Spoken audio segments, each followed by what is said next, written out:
Okay, good afternoon, everyone. We'll kick off the Board of Directors meeting for June 24th, the Alberni-Clayoquot Regional District.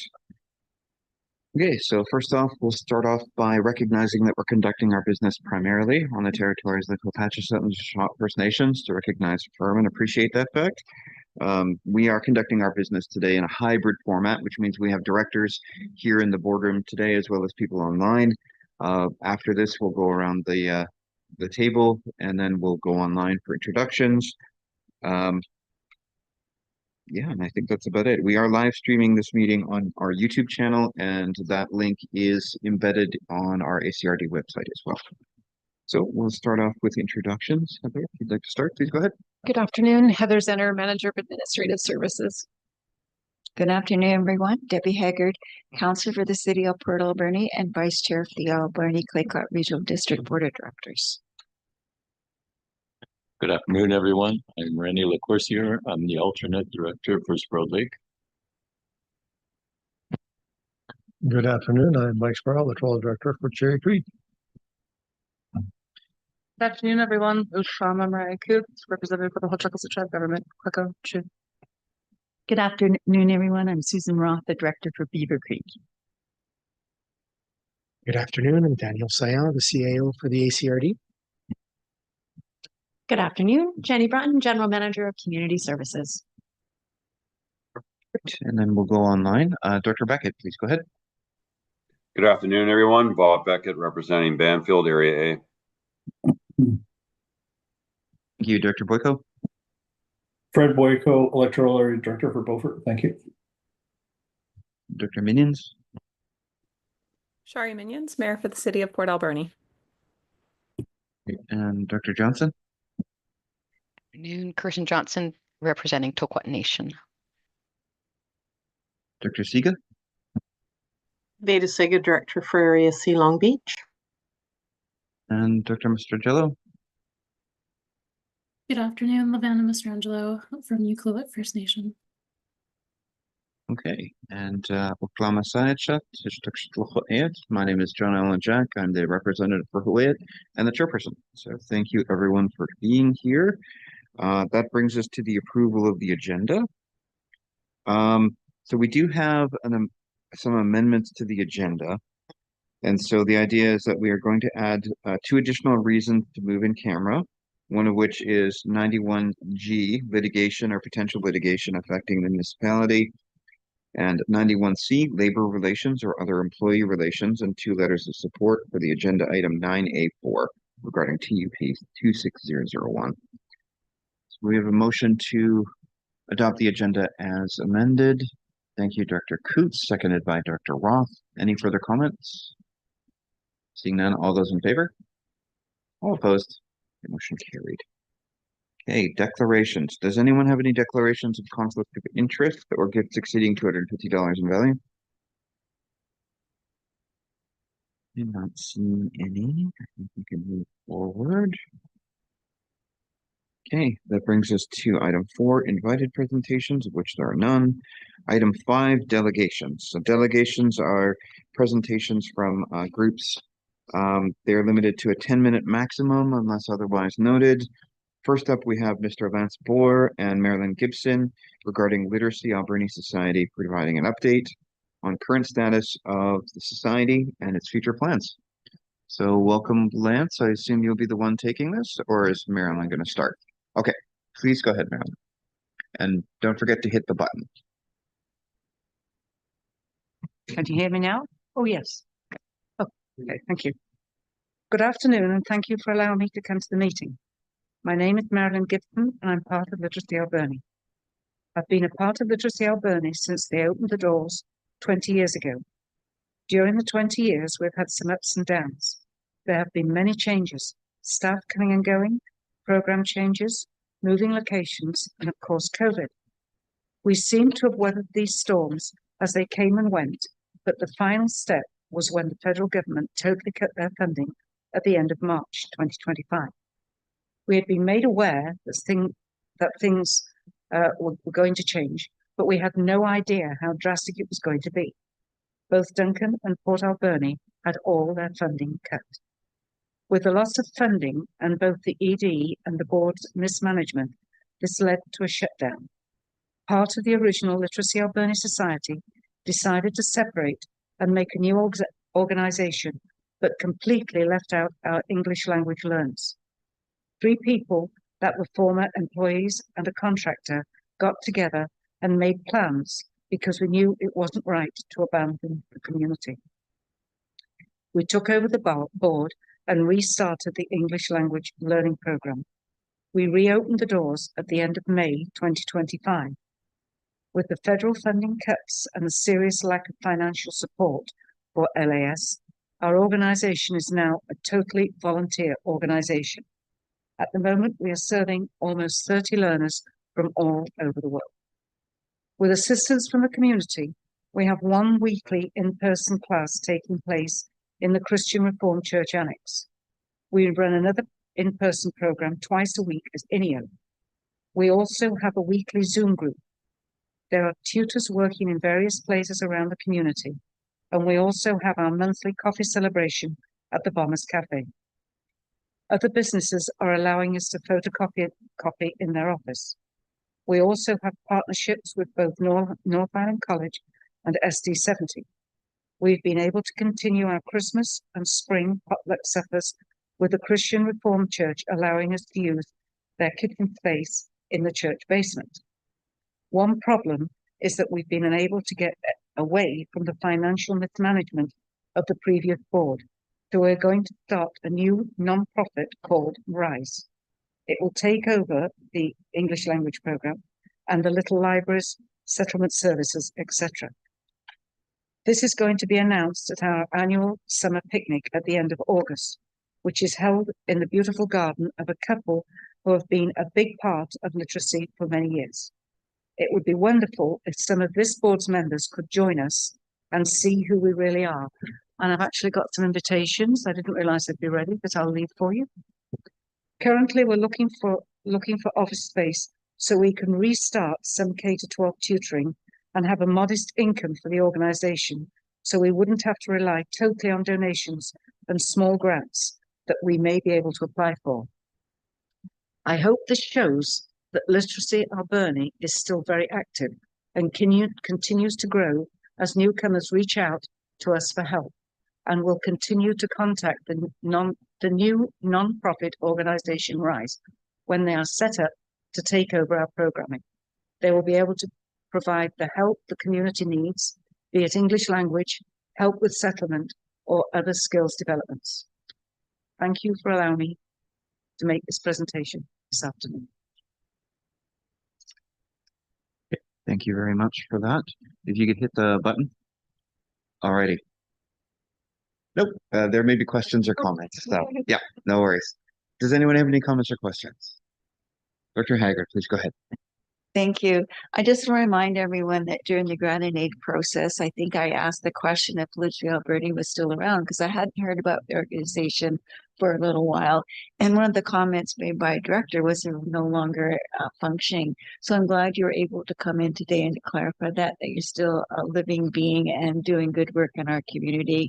And just a reminder that there is ACRD does have a grant and aid process that you can look at. Maybe you could contact Heather and she could put you on her contact list for next year. Just to remind you, it is an application. It's pretty simple and straightforward. And you can ask for a certain amount to do a certain project and then we can review it. So thank you very much for coming today, Marilyn. Any further comments or questions? So for clarity, a new society is being set up called RISE. Is that correct? You have to use the... Sorry. Because it's not as easy to remember as LAS, I have got what this stands for. It stands for readiness, inclusion, skills, empowerment. So it's not going to be as easy to just roll off your tongue, but once we get used to it. But yes. Thank you very much. Mr. Bohr, please go ahead. I just want to add a positive spin to this as well. We're actually looking at office space tomorrow that hopefully we'll be able to use to do some K through 12 tutoring and get that program going. And that will be a huge help for RISE and for Literacy at Bernie's members coming up with it. Because that'll give us some ongoing funding without relying on grants, as Mel mentioned. So we're excited about that. Okay, thank you for that. Now, I'm wondering if you could provide a bit of clarification for me. So literacy, these kind of literacy services are extremely important for not just people's cultural understanding of where they come from and who they are and interfacing with the community, but also because literacy is actually being eroded over the previous few generations. And I think it's important for us to note that support for these kind of organizations will help us ensure that current and future generations in the Alberni Valley have as many opportunities as we did. If you look at the statistics for children and teenagers and young people up to like Gen Z, their literacy rates are lower than they should be. And I don't mean whether or not they check a box, but their actual ability to navigate life is harder. Being able to be called literate because you've graduated high school is not the same as being able to understand, doing your taxes or following instructions set out by the planning department or the building permit department. And so the more we can do to better get people into understanding the context of what they're reading, more than just following along with the words, is really important. So I'd like to thank you for being here and providing an update and ensuring that we have the appropriate understanding of your structures so that when there are support opportunities or conversations that we can have to make this better, the better off we will be. So thank you. If you have any closing comments, please go ahead. Okay, just to make it clear, most of the work I do is with newcomers who are not English speaking. We do have people that need literacy help as well, but that group is small. But it's interesting to see how they progress. But that's my main position. And I also feel I should say I am a teacher, and I tell my learners I'm not a qualified English teacher. And then I smile and say, but I do speak the language quite well, and they all understand that. So I just want to help these people. I know what it's like to be an immigrant. I don't think many of you people would understand that, but even with the same language, it's tricky. When you don't function in the same language, it's extremely difficult. Thank you for that. Go ahead, Dr. Roth. I just wanted to say I have a new daughter-in-law, and she's from Thailand, and you helped her quite a bit. And she actually ended up with a really good job with the provincial government, but English is her second language, and you really helped her a lot. It's Prasanna. Okay, that's quite a while ago. Yeah, Yes. she's done very well. Okay. And she really appreciated your help. Thank you very much. Thank you. Any further comments or questions? Okay, seeing none, I'd like to thank you for your presentation. Thank you for coming out. Thank you very Thank you, much. Lance. No worries at all. Okay, so that brings us to our next delegation. So I'd like to welcome Mr. Abu Hassan Mohammed Jahangir, the General Secretary and co-lead for the organizing committee for FIFA activities in the Alberni Valley. So thank you and welcome, and don't forget to hit the button. Please go ahead.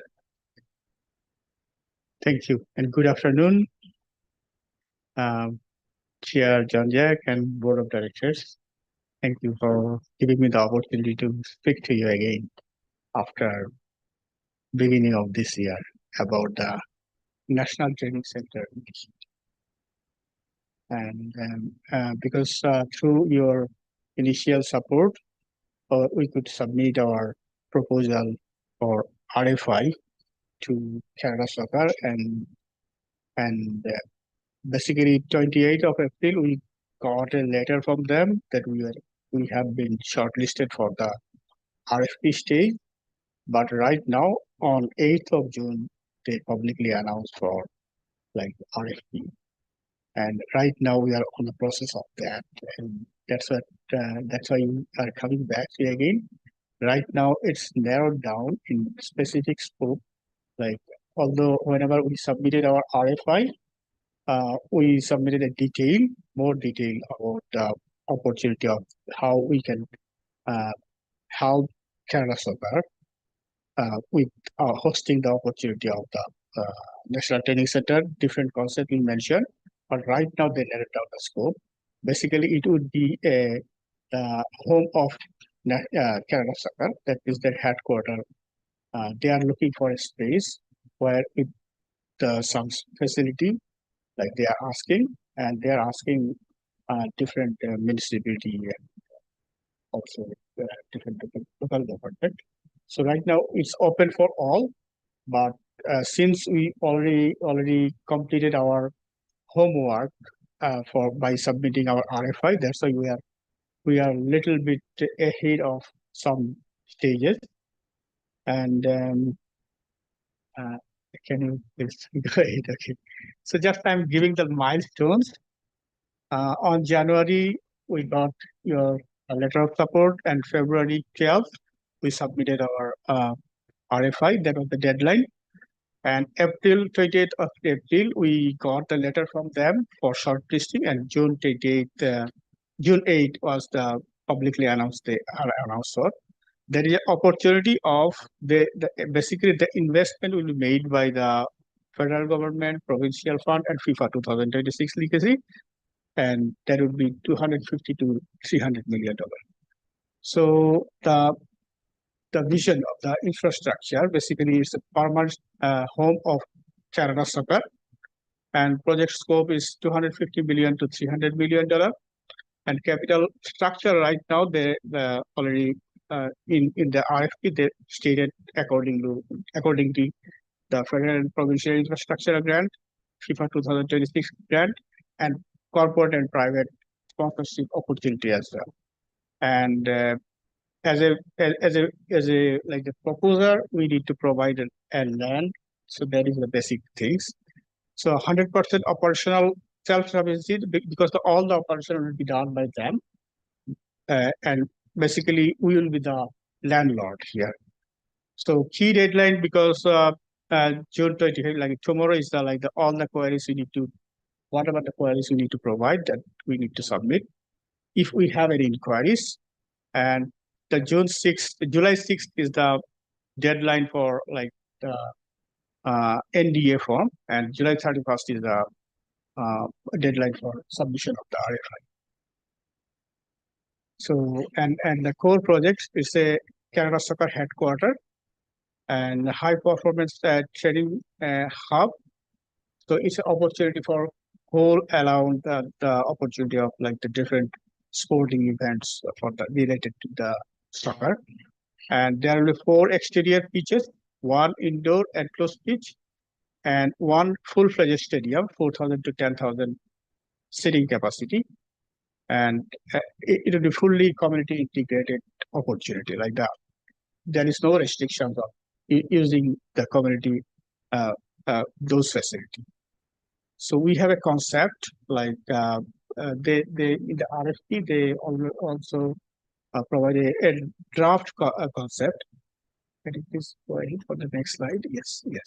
So this is a concept they provided because the Canada Soccer already assigned CAI Corp. It's the international consulting firm to build the sporting complex here.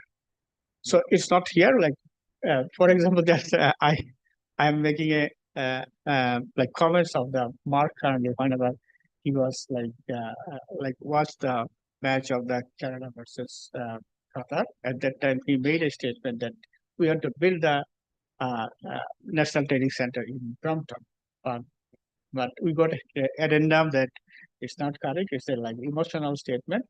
So yeah, so this is a right just a concept, but it may be changed according to the requirements. Yeah, go to the next slide. So, like regional benefits of the Alvary Valley, so indigenous-led economic development and lasting for public legacy. And it's an infrastructural catalyst. Why? Because like this is a national headquarter, like of Canvas. So it's like ideally a requirement of submission of the RFI and RFP is that we need to have a access to the international airport because the international team will be traveling here, but our area is not like it's not an international airport, but even we don't have the domestic flight handling facility, but it's an opportunity to upgrade every area because we can, if the NTC is built up in this region, then easily like we could convince the federal government to invest here infrastructure inclusion, including our most expected proposal of a highway alternative road. So that is the catalyst, and definitely tourism and job creation would be a great like the addition would be here. So you can go to the next slide. Yeah. So and these projects, although initially it is made that the 40 to 60 acres of land, and also we have an opportunity for integrating the regional like sporting inventory, like for example, whatever the complex we have.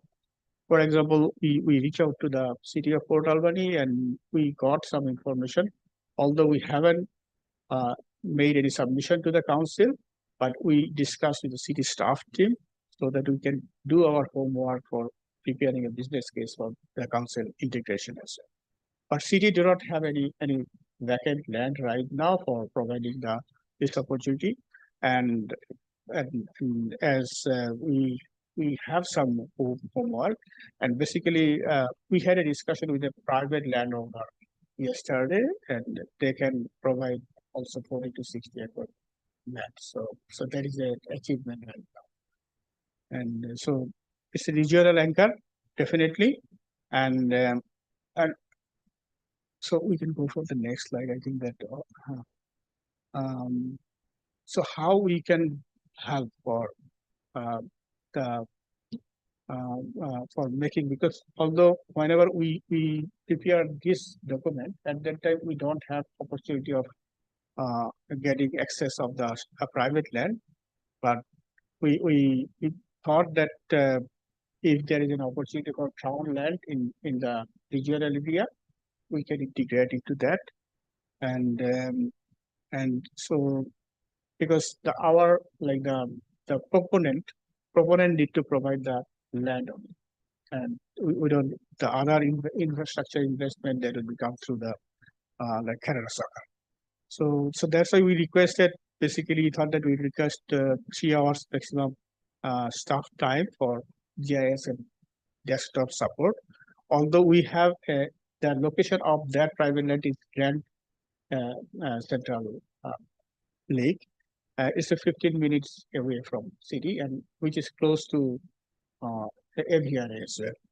So, but if we have other inventory, if staff can support with the like other possible sources, we can make in our applications like the IFP submissions with some options, like whichever they prefer, that we can have more options. So, and that's why like our request be like it's a like zero operational, no staff, like no financial like involvement for regional district or any part. Sorry. You have 1 minute left. Two? 1 minute. Okay. Yeah, go ahead. Okay.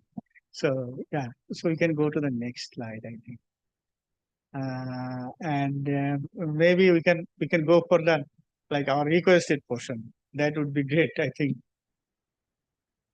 because we asked for the working committee representations, because we asked basically that regional district be the proponent, and and the landowner or private land or the town land, whatever the land we will provide, we can break into the sublease opportunity facility with a market rate rental fixation. So our request is that SCRD is to be the like in principle agree on that. One moment. Could we have a motion to continue the presentation? Thank you, Dr. Coots, seconded by Dr. Haggard. All those in favor? All opposed? And motion carried. Please go ahead. Okay, so and I think that we can go for the next slide. And SCRD obligations by land scenario. Although we mentioned the SCRD, if the land is owned by the SCRD, then a long-term lease, low-cost nominal land lease, and SCRD would be manage the local zoning and permitting and servicing alignment. If it is provincial land, then the sponsor for formal provincial applications for account grant and like the act as government to government liaison to secure the site control. And if it is a private land, so like facilitate, expedite the OCP amendment, rezoning, etc., and partner on servicing agreement for liquidity and connectivity. And if it is multi-jurisdictional by any chance, like in that case, like aggregate the diverse inventory, vacant land, existing stadiums. For example, if we want to integrate into our proposal with the city of Port Alberni right now, whatever we have, for example, CSHAS has also their reserve area some properties. If Tofino district city has anything to offer, we can integrate total.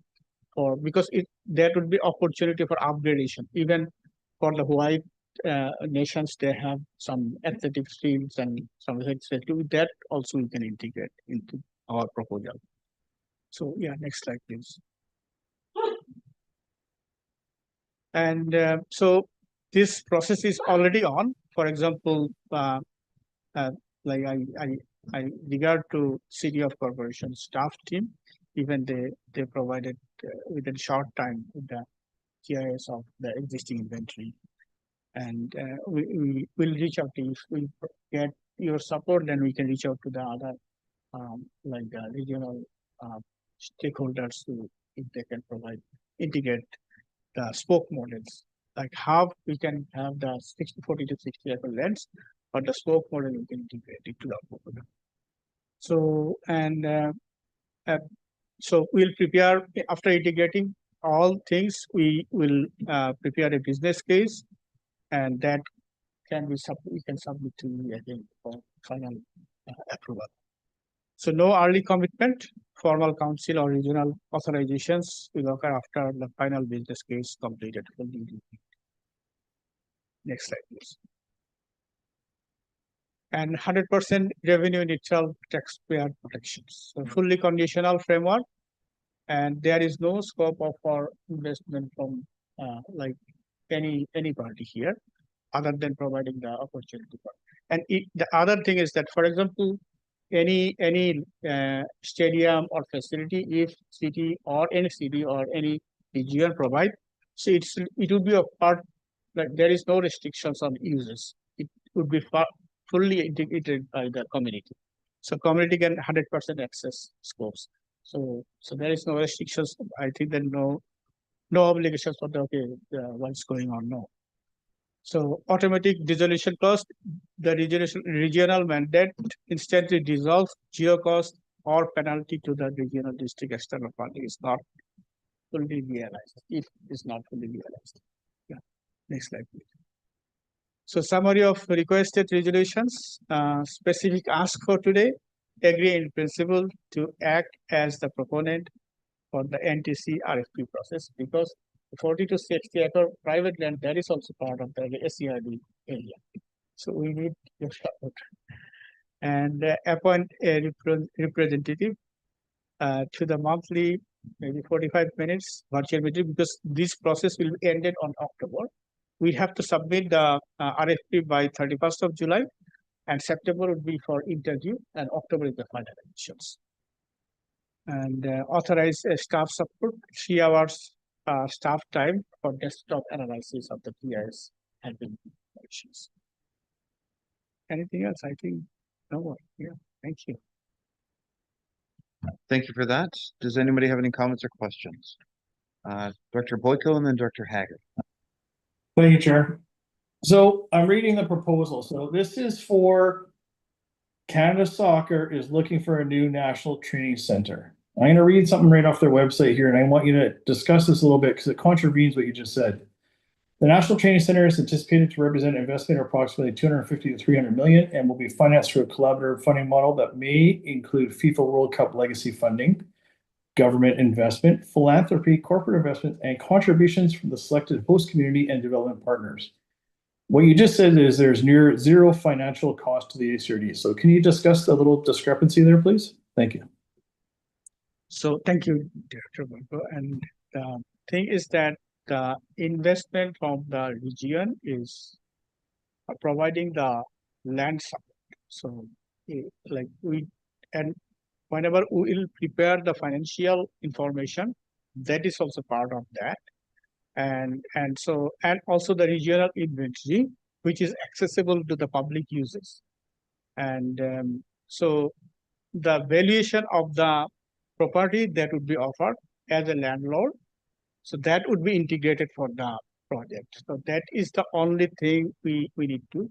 And in this case, right now, so far I understand that role of SCRD would be the moderator.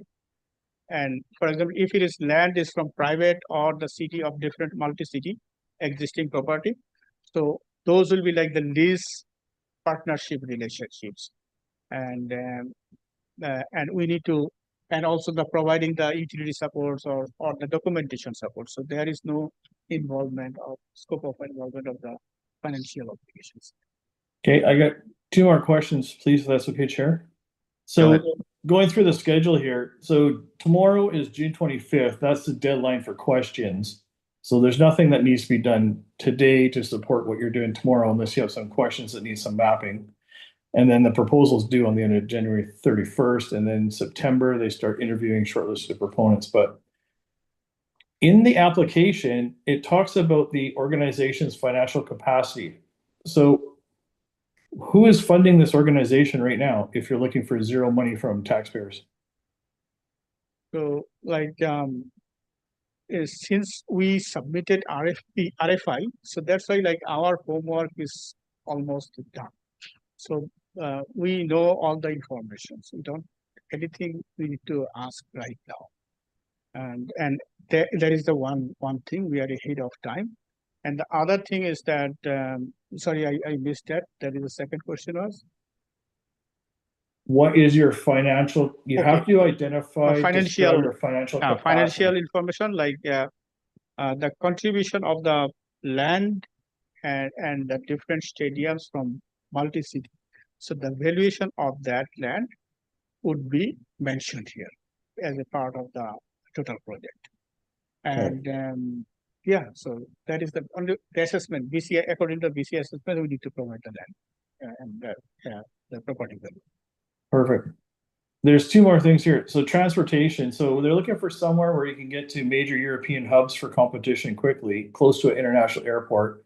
We are relatively close to Vancouver, but you have a domestic flight, and it would be great if our airport actually offered domestic flights to regional hubs. That'd be awesome, but that doesn't exist. Second thing is it needs proximity to elite youth and professional players and technical staff pools is beneficial. How does Port Alberni actually relate and can compete with a place like Vancouver, Toronto, Winnipeg, etc., that have proximity to elite players to provide a competitive match environment to support this thing? Because you can put this thing anywhere, but if you don't have the surrounding neighborhoods, which is challenging on the island to actually have a people for the players to play with in a competitive environment, does that actually exist here? Thank you. That is a very good question. Basically, we had to go through this process during last couple of months. Whenever we submitted our RFI, at that time we had different tier of interview or discussions, including the Secretary of State sport.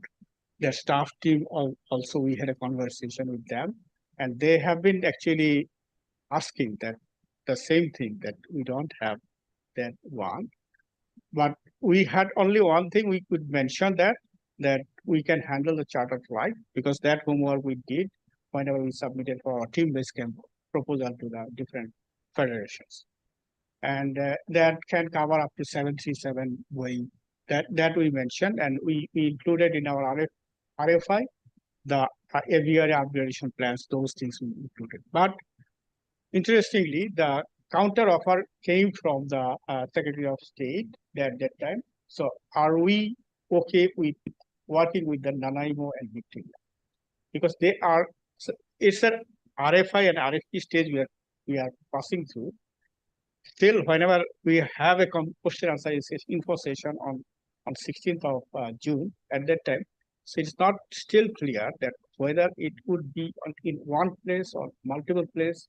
So there is a macro point of view that how the government wants to like grow the regional development in all over the Canada. So it's not us, but we have to sell our projects, like we have to sell our region, that how beautiful this one, why this project is ideal for the sports development, or why we are trying to attract the economy, tourism economy and sport economy. So that's what we, and also our another selling point is that indigenous lead, and that is a true call for the truth and reconciliation. That's why actually fact is that only 2 proposals was shortlisted. One was us, another was City of Mississauga. So, and I'm sure that strict deadline right now for up to 31st July, it is very difficult to pass by any city. Like for example, Sadi also submitted their proposal. I'm sure that it's very difficult for the bureaucracy process, like for example, council approval and everything. It's very difficult.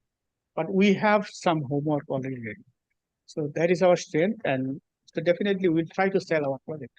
So that's why we need to be confident, and your advocacy and contribution, you all we all of our effort need to be there in place. How we can sell our improve our economy here. Perfect. Thank you for that. Thank you. Dr. Haggard. Thank you, Mr. Chair. For those of you who may not be aware, Abu and his committee were the driving force in getting funding from the provincial government to host the local watch parties that are happening during FIFA. Great at the Kingsman Community Center, and I'll talk about that in our committee reports later on to give you times and dates for remaining watch parties. But it's been incredible, really fun for families and kids to go to. And I realize there's lots of hurdles for this to get this through, but I think it's a very exciting opportunity. And at this point to support it in concept. Thank you. Thank you. Director Beckett, please go ahead. Thank you. Just want to make a couple comments. I as most of you know, I have a place in Langford, and I watched as Langford was awarded the Rugby Canada Training Center for the community. And, it's a smaller community. It's not in the mainland, and the benefit and value to, Langford and the Greater Victoria area has been nothing short of amazing, especially when you see these professional amateur athletes supporting all of the local youth in their endeavors and promoting rugby throughout our school system. It's a wonderful thing to see it. And I also wanted to pick up from Debbie's, Director Haggard's comments about Abu. I got to know him through, the work that he has done to bring FIFA to our communities in the Alberni Valley, including Anakla and Bamfield. He is an amazing volunteer, so passionate about youth sports and creating opportunities for our children and our families in the Alberni Valley, and just wanted to recognize him for his extraordinary community service. Thank you. Thank you, Director Beckett. I'm embarrassed right now. Yeah, thank you, Abu. So my understanding of my understanding of what we're doing is we're putting forward a response to an RFP put out by the larger committee around FIFA, because they're going to have resources available for the creation of legacy projects across Canada. Part of those legacy projects are not defined as necessarily being contained in only one location, which means that there's an opportunity for us to be a part of the solution or be the entire solution, depending on how well our application goes. This doesn't cost us much money or time or effort at the moment, although it will cost the time of someone who's willing and able to attend those meetings and potentially do the work around some of the GIS and planning stuff. I don't know that it's 3 hours is accurate, but I suppose we'll see. So that's kind of the ask here. Part of this is being officially supporting this response to the RFP, a request for proposals, because this is one of those things where FIFA does come in and it has a huge impact on the communities that they've been a part of. When Brazil hosted the World Cup, you saw a bunch of different soccer centers being invested in and all over the country. Same sort of thing happens here, or could happen here as well. This is happening in Mexico and the United States too. So this isn't something that isn't necessarily, there's no cost per se, but if we are successful, what we need to do is state that we are, we're supportive of the process, and depending on where the location is chosen, not just by us, but by the people who will be paying for this stuff. It could be private, it could be Crown land. If it's private, we would say that we would work on updating our planning to allow for such a facility to be built on an expedited basis rather than dragging our feet for 2 or 3 years, right? That's all they're asking is if we're successful and somebody wants to pay for $100 million facility, we will help make it happen. And some of those considerations may be around improving the airport and other sorts of things as well. So I would remind everybody that our aerodrome does have a long enough landing strip area for the larger jets.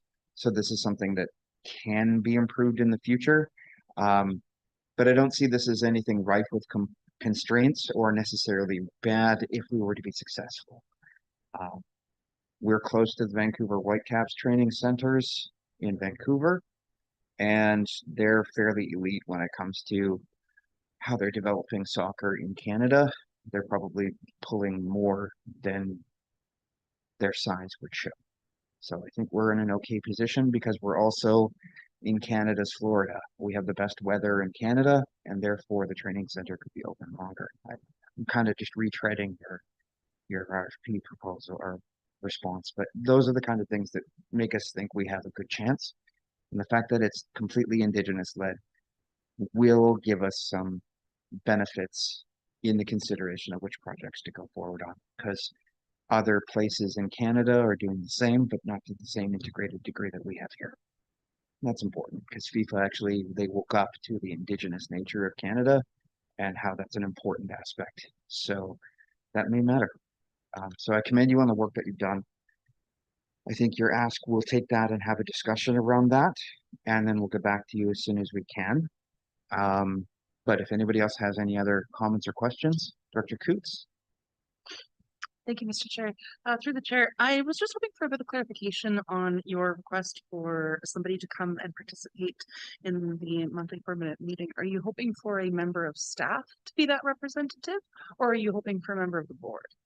It's either way, board, I would appreciate because it can use for some communication because we have to come back to board anyway. So there will be more inside information. definitely.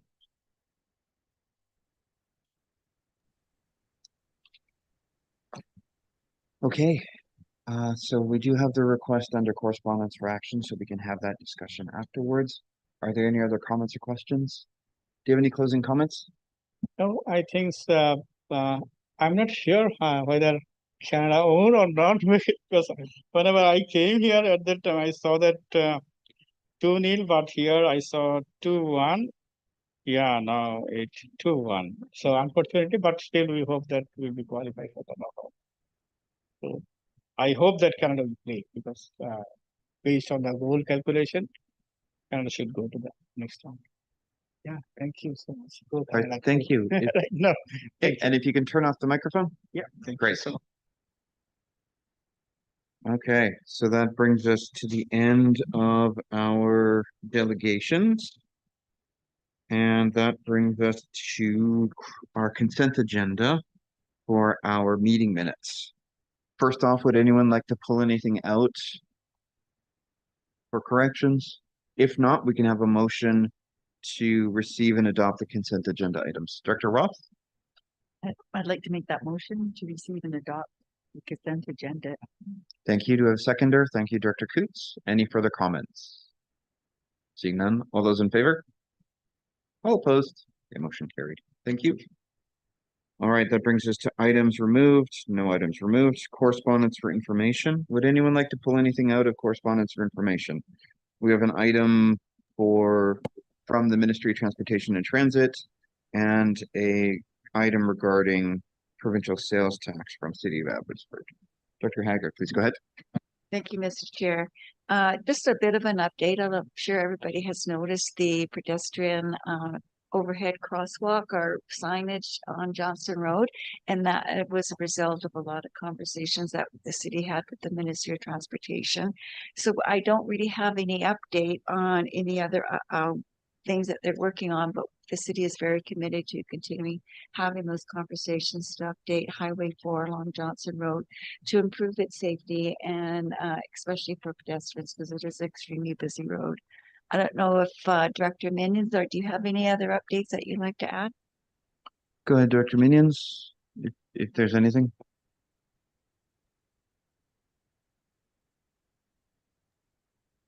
Nothing further to add. Okay, thank you. Dr. Boyko, please go ahead. Thank you, Chair. Relating to item B, City of Abbotsford, this expansion of provincial sales tax, I don't think people realize how that's going to affect their life, but it affects everything that professionals do. Doctors, engineers, lawyers, accountants, everything like that you now get, your bill will go up. And it's 7% on all that. So that will be affecting everything in your quality of life coming up. And I know that there's a huge budget deficit with this government in the provincial level, but this will be directly affecting the costs to consumers for everything they do. And I oppose it, but until I run and take over Josie's job, that's not going to change things. So thank you very much.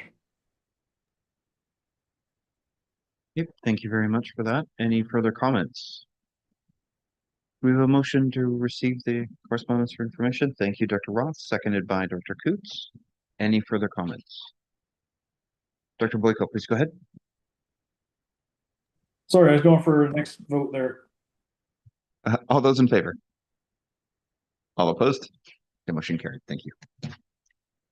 Okay, before we get to the next agenda item, I do have to note that I had forgotten to state for myself that I'll have to remove myself for item 12A2, just because I'm the chair of the board of directors of the company that owns HFN lands.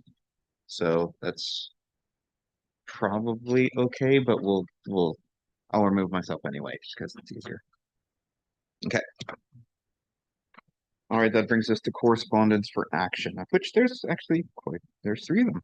So first up is the request for a letter of endorsement regarding Synergy Foundation's request for the Port Alberni Circular Economy Workforce Development Plan as presented to the board on May 27th. Director Roth, go ahead. Okay, I've just got some notes here. While there is no immediate financial request, this endorsement goes beyond symbolic support. It implies long-term alignment, potential future decisions, and expectations of advocacy by the board. I'm not comfortable committing future boards to that level of support. The request that the board speak with one voice raises concerns for me too. Directors need to retain the ability to represent their people and express differing perspectives. I'm not prepared to integrate this into the ACRD strategic plan without going through our own strategic planning process and ensuring it aligns with all regional priorities. This is a broad workforce and economic development initiative, and I'm not fully convinced that the regional district should take a leading or formal endorsing role at this scale. Although there is no current funding ask, the request to open doors for future policy and facility support suggests there could be resource or operational implications down the road. Thank you. Thank you. Any further comments or questions? Seeing none. Yeah. Well, do I need to? Like, I'm against it. Like, would I make a motion that the Alberni Clayoquot Regional District Board of Directors not endorse the Synergy Foundation's Port Alberni Circular Economy Workforce Development Plan 2026 to 2036? You could. We could punt it to after we do a strategic plan. Yeah, that would be really good. And then revisit it. Okay. I see Director Minions has a comment though, so we'll go to her first. Okay. Go ahead. Thank you. I just wanted to comment that while I do hear the concerns being expressed, I think that this is a very positive initiative for our general economy in the Alberni Valley. This group has a lot of momentum. They're already making real progress. They are implementing training programs that are actually getting people jobs in our community, people who are specifically displaced forestry workers who are being hired by IGV Housing, as just one example. I recognize that, the comment about the board speaking with one voice might feel uncomfortable to some, but the board speaks with one voice on everything as it is. The direction that the board puts forward is the voice that we speak with, even though certain directors at times obviously will disagree with that. We still ultimately speak with one voice when we go out and talk about a decision that's been made. So I think the wording of that is a little uncomfortable, and I get that, but I think that there still absolutely will be room for individual directors to represent their communities. Just in terms of actual work that's being done, and I don't have, all of the background. I haven't been fully involved in it, but we did just have a presentation to council as well. And I did hear about this initiative from IGV on my most recent trip there. And there was really good sort of like work that came out of this specific initiative was a training program that was aimed at hiring or at retraining people who were displaced from the forest sector and the Sand Group mess specifically, and getting them hired into jobs at IGV. So I think that this makes a lot of sense for us to support personally, and I don't have concerns. I don't personally think it's something that needs to be pushed out. I think it's positive work happening in the community that we can endorse and feel good about, in my opinion. Thank you. Dr. Haggard? Thank you, Mr. Chair. I don't know why we would not support this. It's a very good organization who's trying to do good work in the community by job creation and training and getting people back to work. And I think that's a great thing. Dr. Ross, go ahead. I'm pretty sure it was really minimal training, like 90-day courses. It wasn't anything significant, if I remember it correctly. But we already have organizations that do that, such as INEO, and I hate to limit to one when we already have people that are doing that, or organizations that are doing that very thing. I feel too restricted, and I do like the idea of perhaps going through our strategic plan first, the process, and ensuring that it does align with everything, because I don't know that it does. Dr. Minions, go ahead. I just wanted to comment that I didn't read anything in the plan that would lead me to believe that we would be committing to just one group. There are still organizations in the community that provide training and do different types of workforce placement. I would imagine that those will all continue, as well as the formal education programs that exist through the college. This is focused at a specific sector of the economy. And I actually really liked that it was short training, because not all adults in today's world have the opportunity to be able to go to school for, you know, a year or two to retrain for things. That's a huge financial stress on people. So where we can take workers who are displaced in our community and give them other opportunities on a very short-term basis and put them into jobs, I think offers incredible value. Okay. So with that in mind, what is the will of the board then? We'll go with Director Roth, and then Director Haggard, and then Director Minions. Well, you know, if it's that great of a thing, I would like to know, I would like to have something in front of me that outlines everything. Like, to me, I wasn't impressed with when we had the presentation to the board a couple of months ago or a month ago. I thought it didn't offer a lot to forced workers that are out of work, myself being one of them. I mean, when I was out of work, I was a forced worker for 10 years or 9 years. I went to an organization in town. It was Workplace BC, and they helped me complete a work plan, how to get back to work, offered me 2 years of training, paid for my education, including university. I mean, it was really great. So I don't know why we're doing this. Like, it doesn't make sense, because there's everything out there already. I don't know. I like the idea of waiting until we look at our own strategic plan. I don't like, I don't know. I don't even know why we're a part of doing this when it, you know, for what it is. Okay, thank you. I think it was Director Haggard next. I was just gonna make the motion if you're ready for that. If not, I can wait. Yeah, let's see where the chips fall then. Okay. Okay. I'd like to move that Alberni Clipcott Regional District Board of Directors endorse the Synergy Foundation's Port Alberni Circular Economy Workforce Development Plan 2026 to 2036. Okay, that's been moved. Do we have a seconder?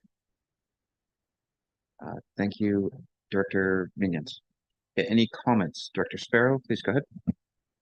Thank you. The holdup seems to be reflect the plan and your strategy. So what exactly do they want us to reflect in our plan from their strategy? And do we have to, if we pass this motion? Can we just, because that's what the ask is. The ask is, in addition, we ask the board to reflect the plan in your strategy, which would be their plan, and integrate alignment with the plan into your ACRD corporate and strategic plan, so it carries through political and staff transitions. Are we willing to do that, or are we willing to just set aside that part of the endorsement until later, is the ask?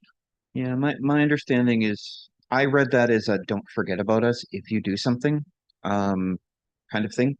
Like what Director Roth said, if we have anything integrated into our strategic plan that has to do with employment and retraining, not that we're necessarily doing anything active now, if we do, we don't forget about them, in addition to INEO and other organizations that may be offering training.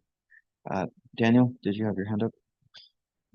I would argue that we already do have references in our strategic plan that align with the foundation's plan, and I did link the 75-page report that they put forward. And so under partnerships, we are developing a number of partnerships, both with external organizations like INEO, like North Island College, and like other governments across the region.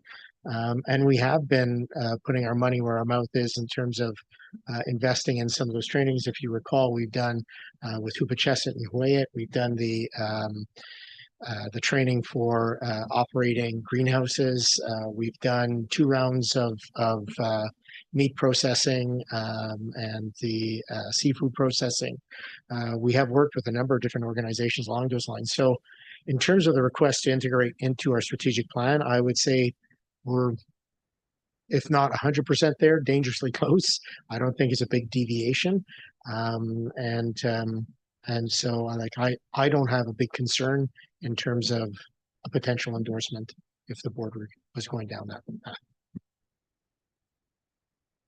Thank you. I think to hang up with the fact that there's the way it reads, it looks like we're going to follow their plan, but all they want to do is for them to be part of our plan. Is that the correct assumption we're going on here?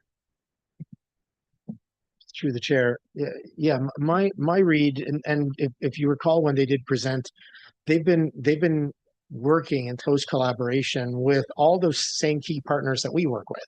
The North Island College, Mutual North Employment and Training Program, Huayet Employment and Training, INEO, they're all partners that we already work with.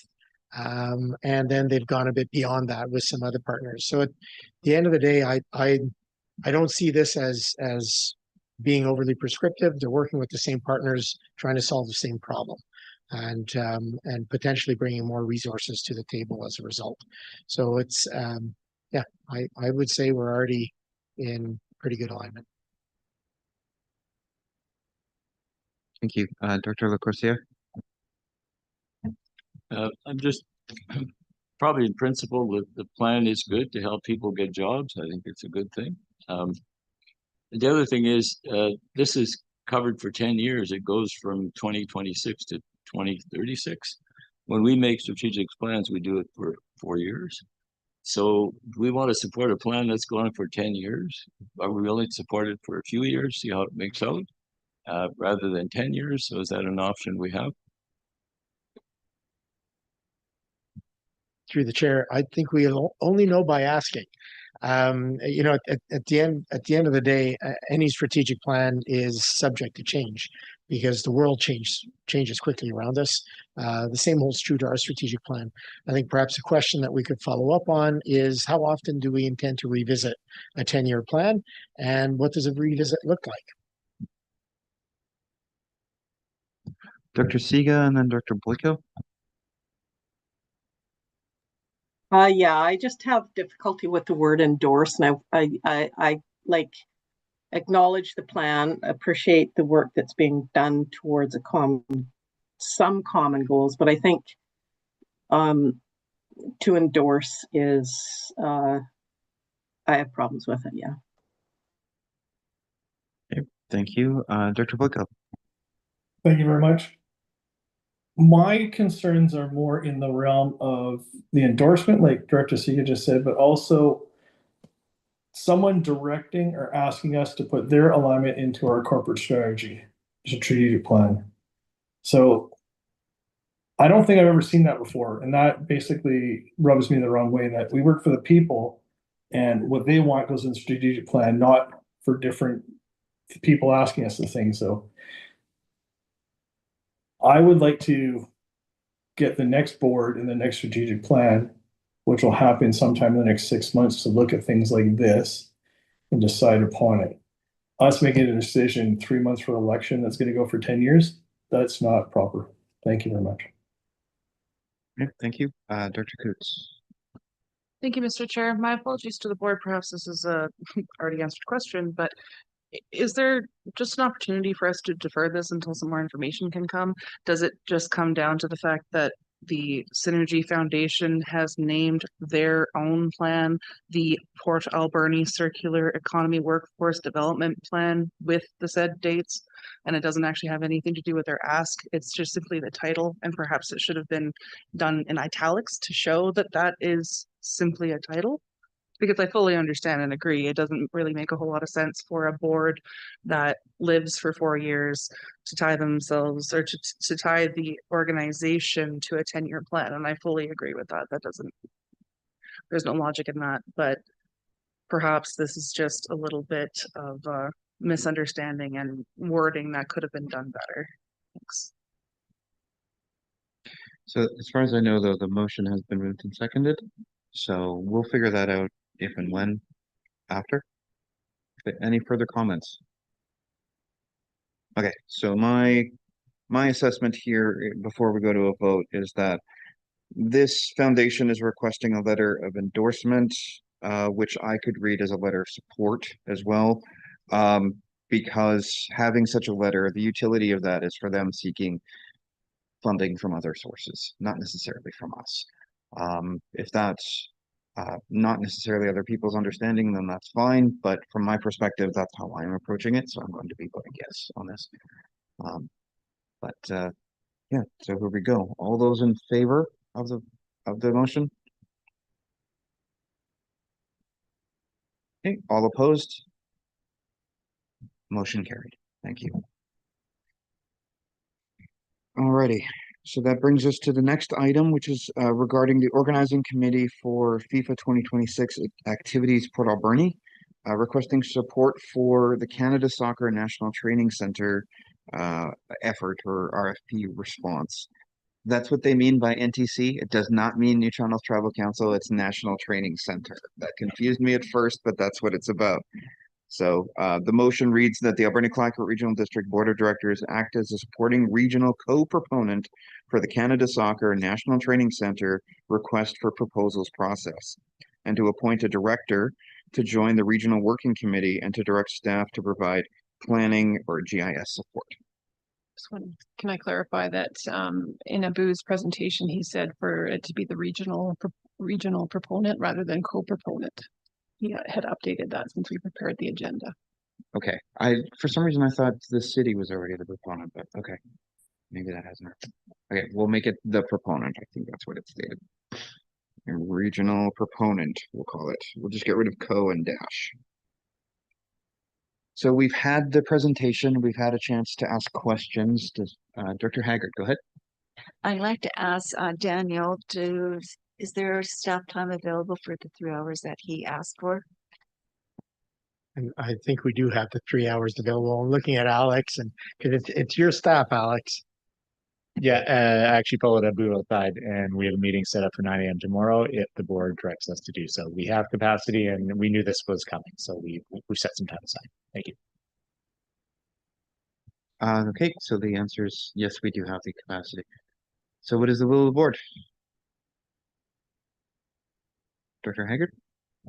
As I said in my comments, there's a lot of hurdles to go through to get this approved, but I think it could be a very exciting initiative for Port Alberni. So I'd like to make the motion that the Alberni-Clayoquot Regional District Board of Directors act as this regional proponent for the Canada Soccer National Training Center request for proposal process, appoint an ACRD director to join the regional working committee, and to direct staff to provide planning GIS support. Oh, that was deleted. So As a supporting region.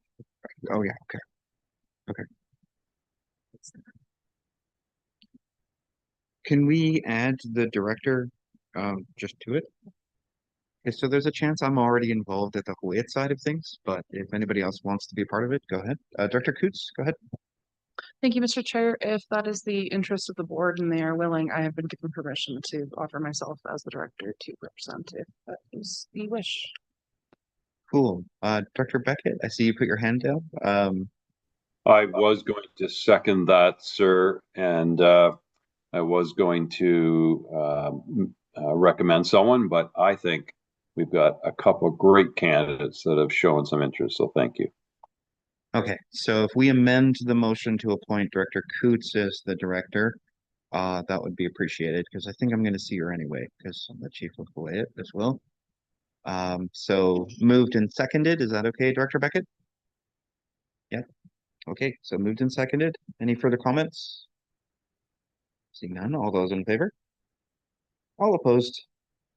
Okay, motion carried, thank you. All right, that brings Mr. Chair, could I go ahead. just thank Director Beckett for his past support for the FIFA watch parties. All right, duly noted on the record. Thank you, Director Beckett. It was good to see you when we opened it up. Next up is the request for joint adjudication registry approval of a new agreement with the city of Nanaimo. Someone please introduce this for me. Please go ahead. Happy to do that. Yeah. So jointly with other local governments here in the Mid-Island, the ACRD has participated in the bylaw notice adjudication system that's run by the city of Nanaimo, and we've participated in that since 2020. This allows a process for offenders of the ACRD's bylaw notice enforcement bylaw to dispute their notice if they feel it was given unjustly. The adjudication system is required by the the bylaw and legislation as well. Currently, the ACRD has only included the zoning bylaw and the respectful spaces bylaw in that notice enforcement process, and the use of those notices has been very limited to date, with only a handful of notices issued in the past years for short-term rental of recreational vehicles. We haven't had any that have extended to this adjudication process. The process does give the ACRD to the capability to fine individuals who are contravening our bylaws, and this can be a helpful tool to gain compliance where appropriate. We've reviewed the updated agreement with the city of Nanaimo. It replaces the agreement that we'd signed in 2020. The new agreement maintains the same fee schedule as the 2020 agreement, so the potential cost to the ACRD would appear to be the same.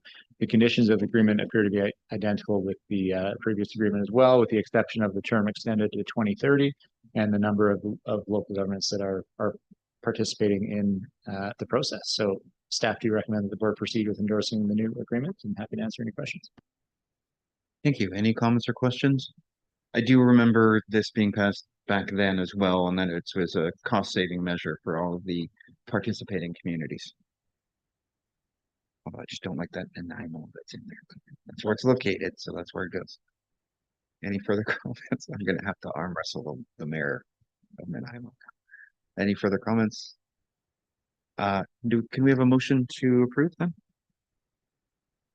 Thank you, Dr. Coots. Do we have a seconder? Thank you, Dr. Haggard.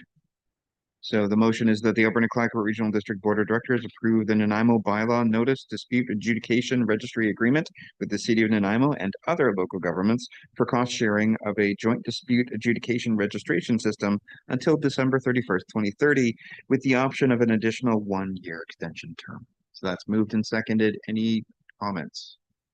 Seeing none. All those in favor? All opposed? Okay, motion carried. All right, that brings us to public input. So just for those of you in the gallery, we're going to have up to 15 minutes, and each speaker would have 3 minutes on an agenda item. No video, no use of presentations, handouts, or props are permitted. Virtual attendees, raise your hand in Zoom to request to speak. In-person attendees, raise your hand now. Before we get there, I'm going to read something out first. So the public input period is an opportunity for members of the public to address the board or committee on agenda items other than the items that are restricted, including a bylaw in respect of which a public hearing has been held, is not required to be held, or must not be held. A development variance permit or a temporary use permit, unless the delegate is addressing the board at the meeting during which the permit will be considered. Ongoing legal proceedings, personnel matters, or publicly tendered contracts before they are awarded. And then all of the rules are stated already. So with that in mind, who would like to speak? We have 15 minutes or thereabouts. Colin, come on up.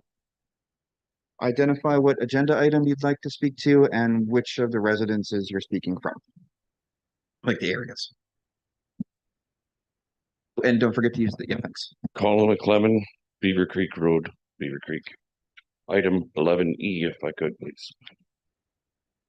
The last community of the whole meeting, Directors Beckett, Sparrow, Cote, Haggard, Sega, assured us all, along with Mike McGregor, that the level of engagement that the ACRD is currently following or operating under was in fact the level 4 that the participants in the survey had requested.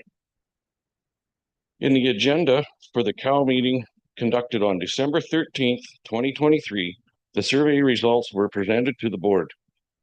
The level 4 engagement plan is listed as follows: maintain natural park space, no scheduled routine maintenance or monitoring, no assets on site, vegetation management, debris or litter cleanup in response to public complaints, i.e., I guess complaint driven, which I think is a great thing. Also note, vegetation is mentioned in the original plan. Why the need for the change today? Not listed in the level 4 option presented to the survey participants is an enforcement plan, which Mike McGregor could not confirm an increase of staffing levels in 18 months. Installation of gates and bollards, as discussed in the last committee of the whole meeting, while we were still convincing ourselves that we are in fact holding engagement at level 4.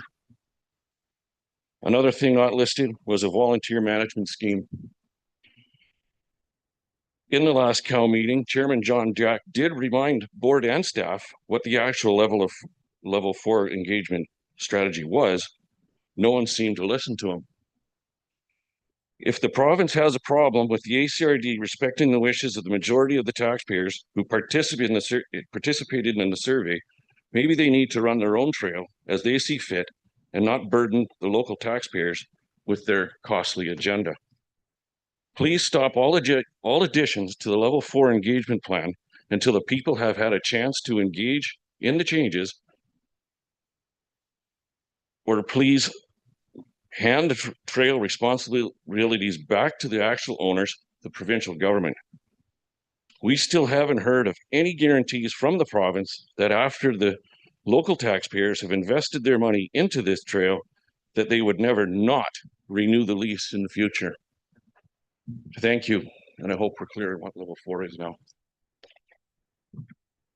Thank you for that. Oh, could you turn off the microphone? Thanks. Okay. Does anyone else want to speak here? Please go ahead. Can I check with Alex? How does that work? He is the proponent. Yeah, that he is the proponent of one of the TUP applications that's on the agenda. So there. Okay, I just wasn't sure how that interacted, but Appreciate okay, that. that's good. Thank you. Welcome, Patrick. Don't forget to hit the button. Go ahead. Thanks, John. Thanks, everyone. My name is Patrick Schmidt. I'm the CEO of the Huu-ay Group of Businesses that we have a temporary use permit that we've come forward with. We represent the commercial arm of the Huu-ay-it, and we operate a number of businesses in Banfield. We run the only little gas station, the only store on the east side, provide a lot of mortgage for the community. So we're very cognizant of making sure we're a good corporate citizen down there. Core to our strategy is campground growth. We kind of view that as integral to our strategy of getting some commercial momentum to provide to fulfill our shareholder, HFN's mandate for economic self-sufficiency. So we went forward and looked at a way to do that through tourism, and affordable visitor accommodation meets the bill with campgrounds. And we looked at it because it's kind of low scale, low impact. It's also been a very difficult year with the fire last year because it really wiped out our season. Twice now we've been to the Banfield Planning Commission in December and in May. The second time I went for a vote, and they were very much in favor. We had many rounds of comments and questions and things they wanted to accommodate, and I think we've done everything to accommodate those needs. You have a package in your thing, and just a couple of things I just want to touch on that to just make sure it's super clear. One is that on the water supply, there is water to the property right now. It's not hooked up to a building because there is no building on the property. So, but there is water supply right now. Secondly, the report talks about shower and laundry, and we don't have a shower and laundry. We have a wash house that'll be used for a bathroom. People will have access to shower and laundry, but over at the hotel, which is probably a couple hundred meters away. There's comments about fire services, and we've kind of accommodated that through looking at the standpipe. Some of the sites are walk-in, so we can't fully get the truck all the way to the end, but it's almost to the point where they require it. And from there, it's an easy point with their hoses. So, so we've done what we can to kind of design the program accordingly. I have two things that I'd like the board to consider. One is the recommendation of staff is to issue the public notification sequentially, not in parallel with meeting the requirements. We believe we've met the requirements, but there's the odd thing that crops up that maybe we haven't quite met it, and we want to be expeditious to get to the end. So what we're asking is that if approved today, that we are able to go out right away for the thing, for the notice period. Second thing we're asking for is there was a comment in the report, and I don't know if there's a holdover, that there was the term would be 16 months, I think. The Banfield committee identified the same issue and said, because it's really about rezoning, our preference is to extend it for 3 years as opposed to the 16 months. So maybe it was a hangover of the last document, but we'd like to prefer to do what the committee suggested. So which is the 3 years. Okay, that's 3 minutes. Thank you. Yeah. Are there any other comments from the gallery? Is there anybody online who wants to speak?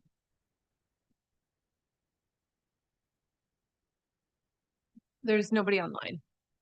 Okay, last chance. Anybody in the gallery? Okay, thank you for your comments. Dr. Boyko, go ahead.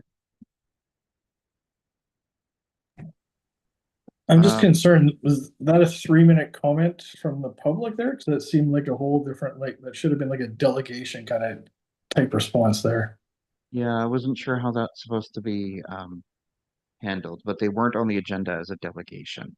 We could alter the agenda to give them the time, the 10 minutes or whatever, but that's technically how we're supposed to handle it. So Yeah, just how that worked out. I'm like, what are we talking about here? So it's a little bit confusing. This is like public input, and this is kind of a delegation type of topic, but thank you very much. all right, thank you.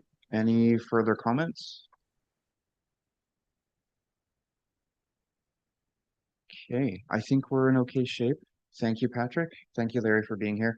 It might be a while before a decision comes down, so you might want to just monitor it on YouTube because we have an OCP to talk about beforehand. All right, thank you.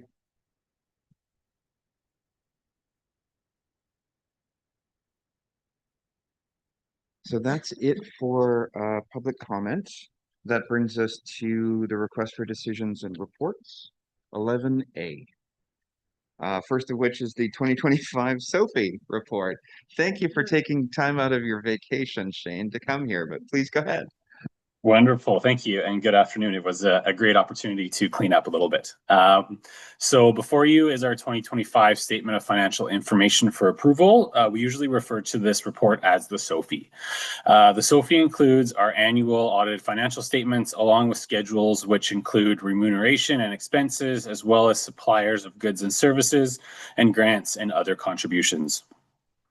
I also want to note that $82,000 of the staff remuneration is associated with the Mount Underwood Emergency Operations Center activation, which occurred through August and September 2025. The Ministry of Emergency Management and Climate Readiness guidelines allow for this overtime to be reimbursed by the province. This report and presentation to the board was advertised in accordance with statutory requirements. And I'll leave it there, and I'm happy to answer any questions. Good timing. Any comments or questions?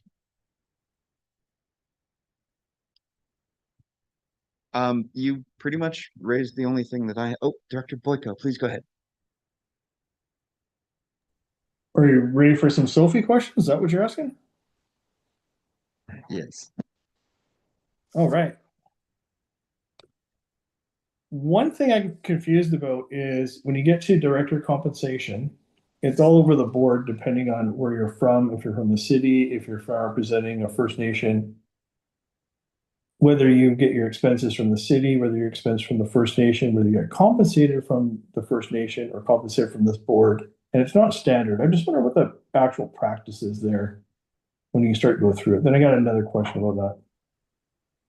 Wonderful, thank you. So in terms of the director remuneration, so everything in there is as followed in our director remuneration bylaw. So those figures represent the base salary that is provided through that bylaw.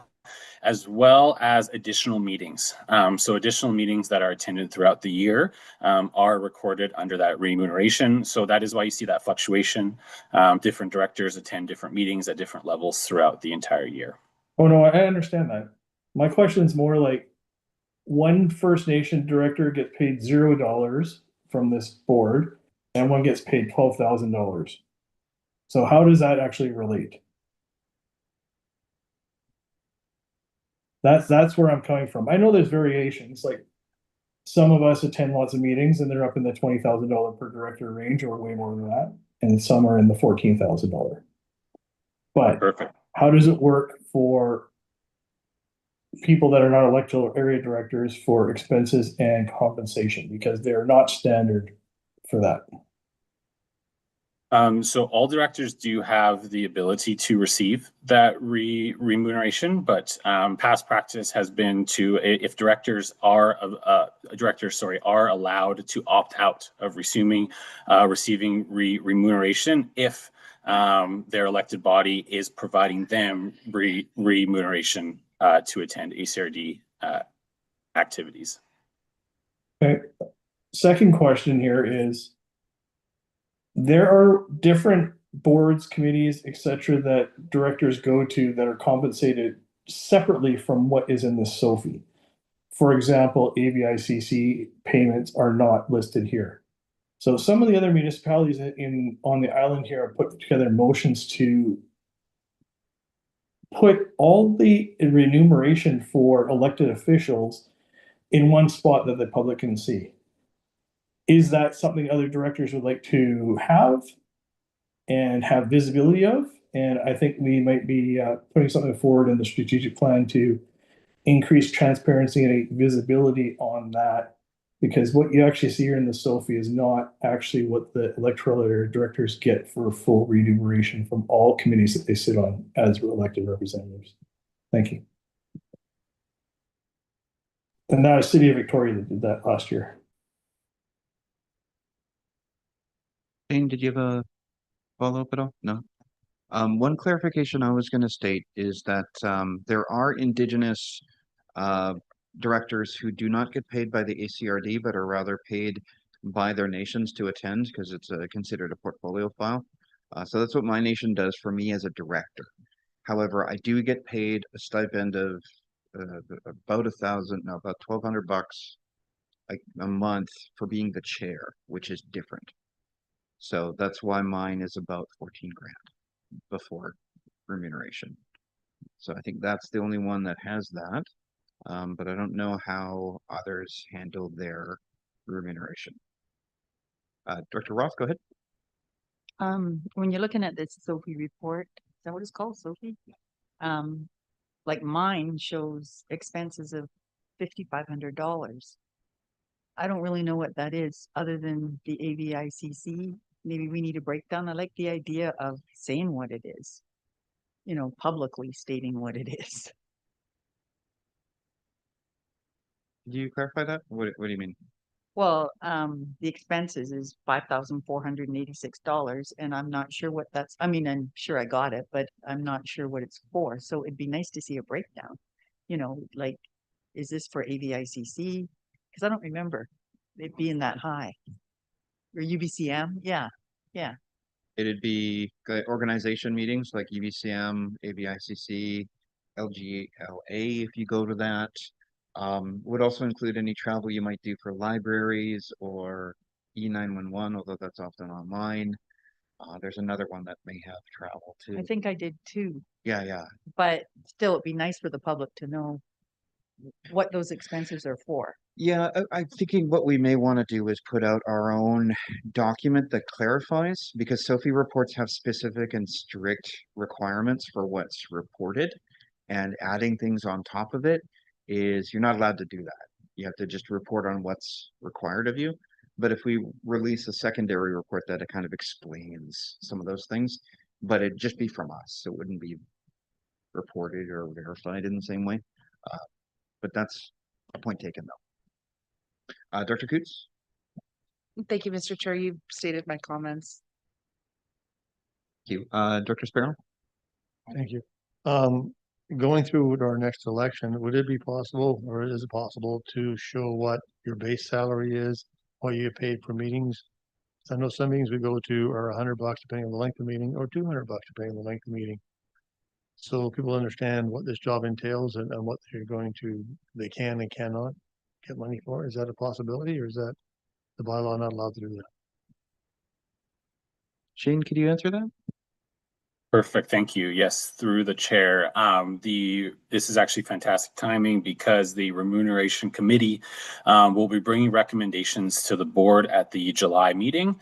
So in that report will be all of the proposed changes, as well as the subsequent adoption will be coming either at that meeting or at the August meeting.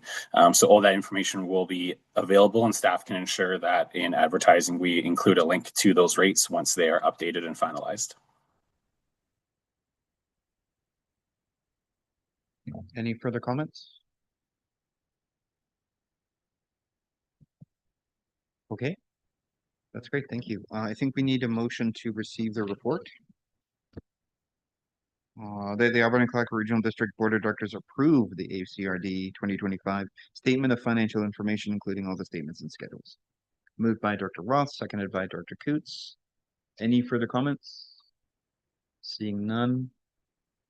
All those in favor? All opposed? The motion carried. Thank you. I don't know why we have to approve it. It should just be something that's accepted. Anyhow, it doesn't matter. Item B is signing authorities for banking purposes. Shane, please go ahead. Perfect. Thank you. So next up is a request to update our bank signing authorization listing for both the ACRD and the hospital district to include our new Chief Financial Officer, Jennifer Robb. No other changes have been proposed from the original resolution, which passed in November 2024. Okay. Would anyone like to move this? Dr. Roth? Yes, do I need to read it out, or It's quite long. how about as presented? As presented, if that's okay. Seconded by Dr. Coots. Any further comments? One thing I will state is that I had a DocuSign pertaining to some of this from the banking side. I can't remember the woman's name, but I did sign it and send that off to you. But yeah, okay. It was not phishing. Okay. Moved and seconded. All in favor? All opposed? Okay, motion carried. Thank you. All right, that brings us to item C, which is bylaw F1174-2, the financial plan amendment for the Banfield water system. Shane, please go ahead. Perfect. Thank you. So before you is a proposed financial plan amendment for the Banfield water system submarine line replacement capital project to increase the 2026 budget by $30,000 and also approve change order B002. Following our newly adopted procurement policy, this change order requires board approval as it exceeds the CAO's purchasing authority and would cause expenditures to exceed the approved budget. There have been several unforeseen and external factors which play a role in this request, such as access and hauling of materials during the Mount Underwood wildfire, which required rerouting through UBO. There's been an extended environmental monitoring requirements, which were implemented by the Department of Fisheries and Oceans. Additional excavating and associated works were identified once construction actually began. And weather conditions and tie-ins to the existing infrastructure also posed additional work for our construction crews out there. Staff have reviewed the budgetary and incurred costs to date, as well as ensured our project engineers approved and confirmed that this is the final budgetary adjustment and contractual change. We also have Eddie Kunderman online for any technical questions. Thank you very much. Thank you for that. Dr. Beckett, do you just want to take this? Thank you, Mr. Chair. Eddie did speak to me last week regarding the change, and it's I had to have him walk me through that the $29,000 was a top up to the contingency funding that was required, that was in place for the project. For those of you or staff came out, and Chair Jack, you were there as well. You saw just how challenging this project was. And, you know, I'm pleased with it. The community's pleased with it. And the $29,000 is not unrealistic given the additional challenges. So with that, I would certainly make the motion that the Alberni-Clayoquot Regional District Board of Directors gives first reading to the bylaw cited as bylaw F 1174-2 2026 to 2030 Alberni-Clayoquot Regional District Financial Plan Amendment. Thank you. Move. Do we have a seconder? Thank you, Director Coots. Sorry, Dr. Sparrow, I keep going around clockwise. Any further comments? So this is for first reading. Seeing none. Oh, Director Boyko, please go ahead. Quick question. You mentioned 2 additional engineering contract change orders for 64,000. Just wonder if you could elaborate on that so the public is aware. Thank you.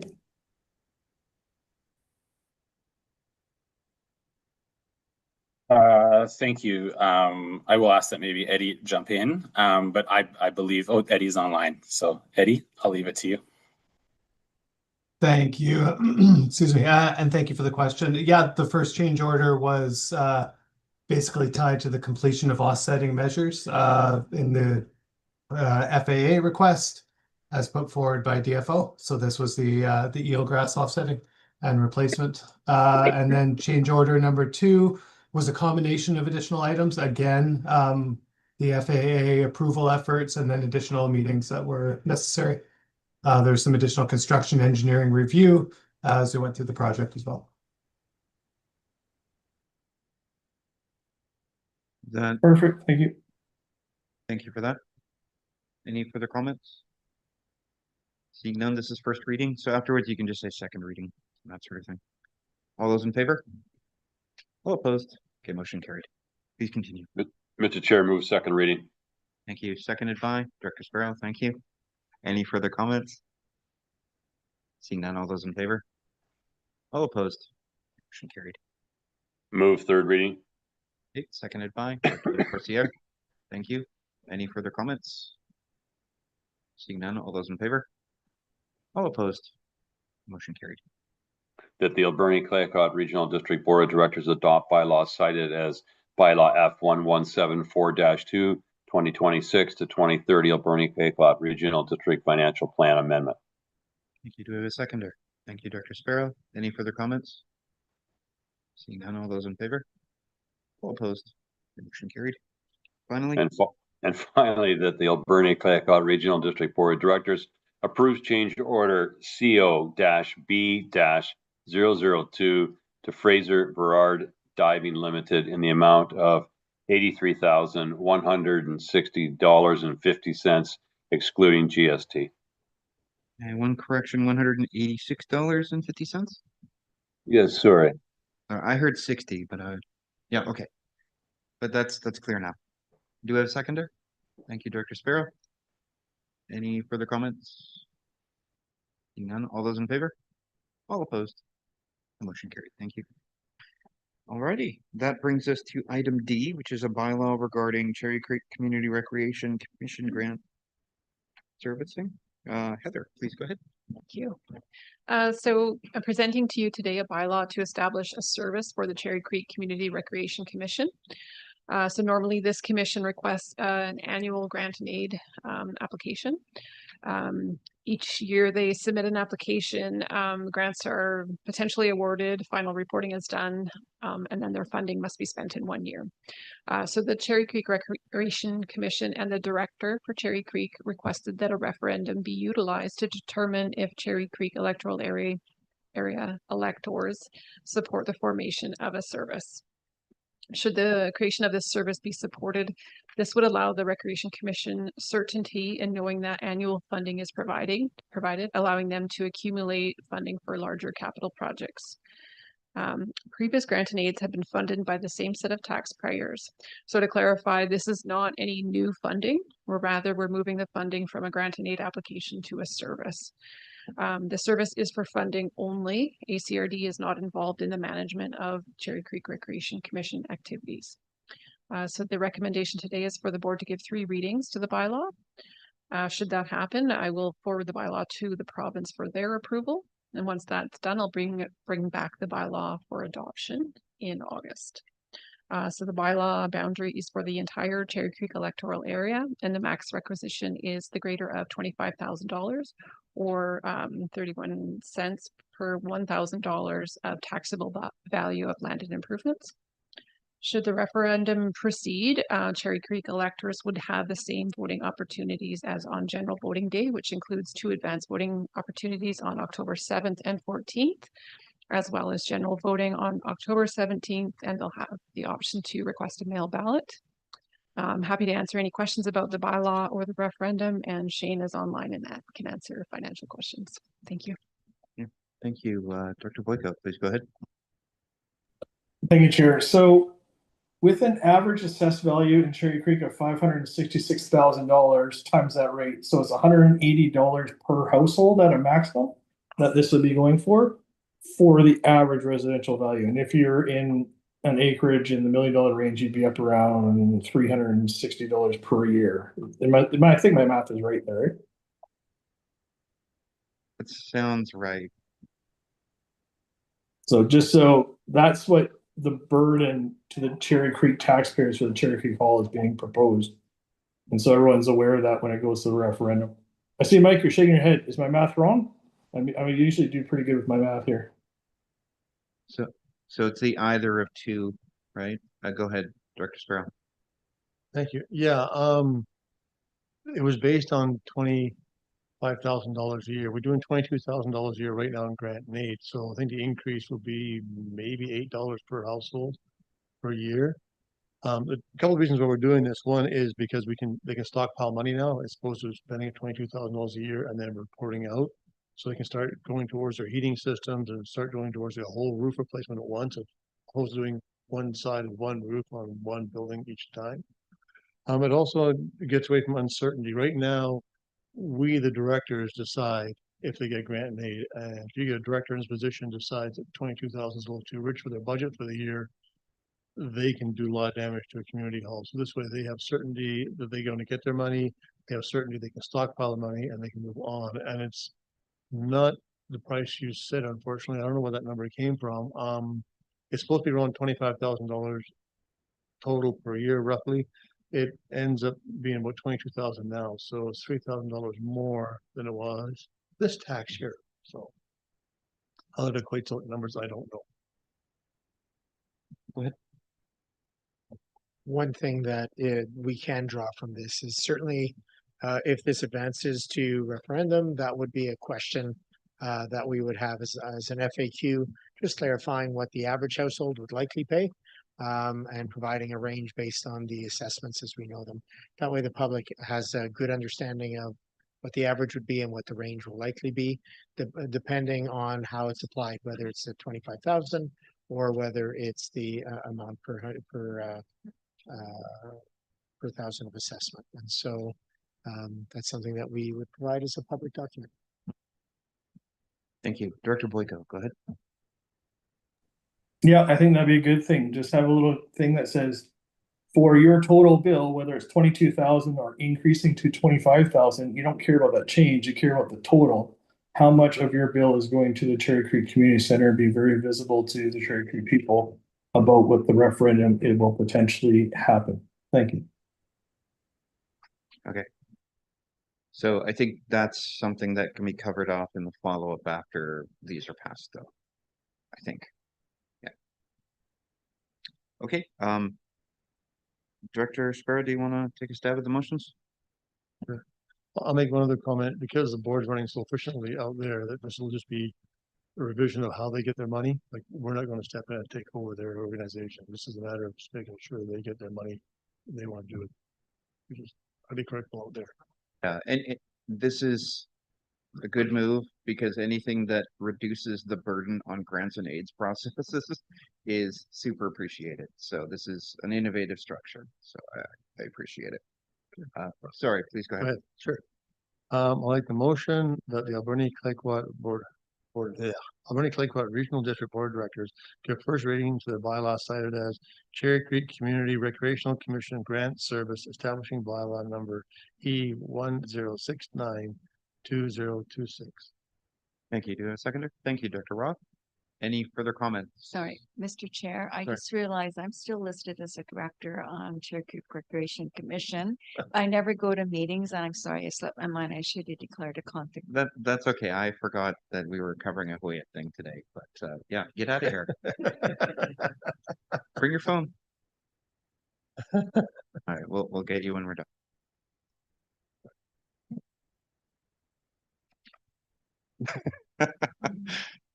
Oh, it's because of the pressure change when the door opened. Yeah. So for those of you at home, the a taped sign on the emergency exit came off because it's old tape. We're all good. Okay. All those in favor? All opposed?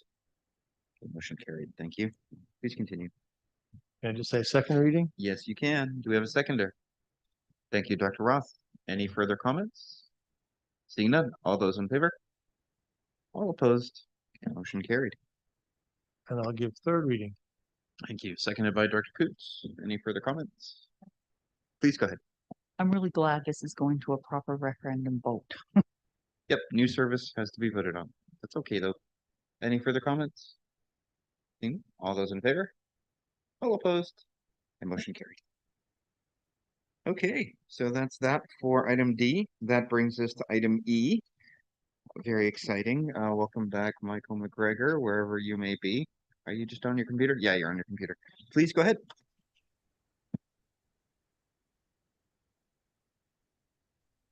Hello.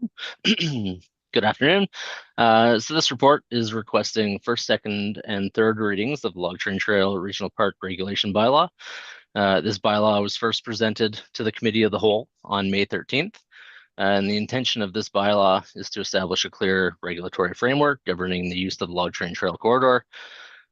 This bylaw is a requirement that's set by the Ministry of Transportation and Transit to move forward with the updated lease agreement. And a quick review of what it does. So it sets clear rules of use. It forwards the split use trail model with a southern section that's non-motorized, a northern section that's motorized permitted.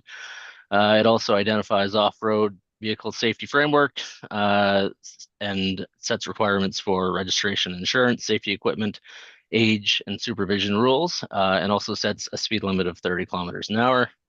The enforcement approach is complaint driven as an enforcement model, and the bylaw has already been reviewed by the Committee of the Whole. Based on that discussion at that meeting, there was 2 refinements made, the vegetation definition and the introduction of an hours of operation. So it's set at 6 a.m. to 10 p.m. The next steps are, if the board gives 3 readings today, then staff intend to bring both the license of occupation that was reviewed at the Committee of the Whole earlier today and the regulatory bylaw to the board for final approval at the July 22nd Board of Directors meeting. And then following implementation, if it's finalized on July 22nd, there'd be a public communication rollout as well as updated signage and some trailhead infrastructure. And then ongoing monitoring for an 18-month review period of implementation where it's brought back to the board for a review. I'm happy to answer any questions on this. Yep, Dr. Boyko, please go ahead. Thank you, Chair. I just echo the concerns of the public here.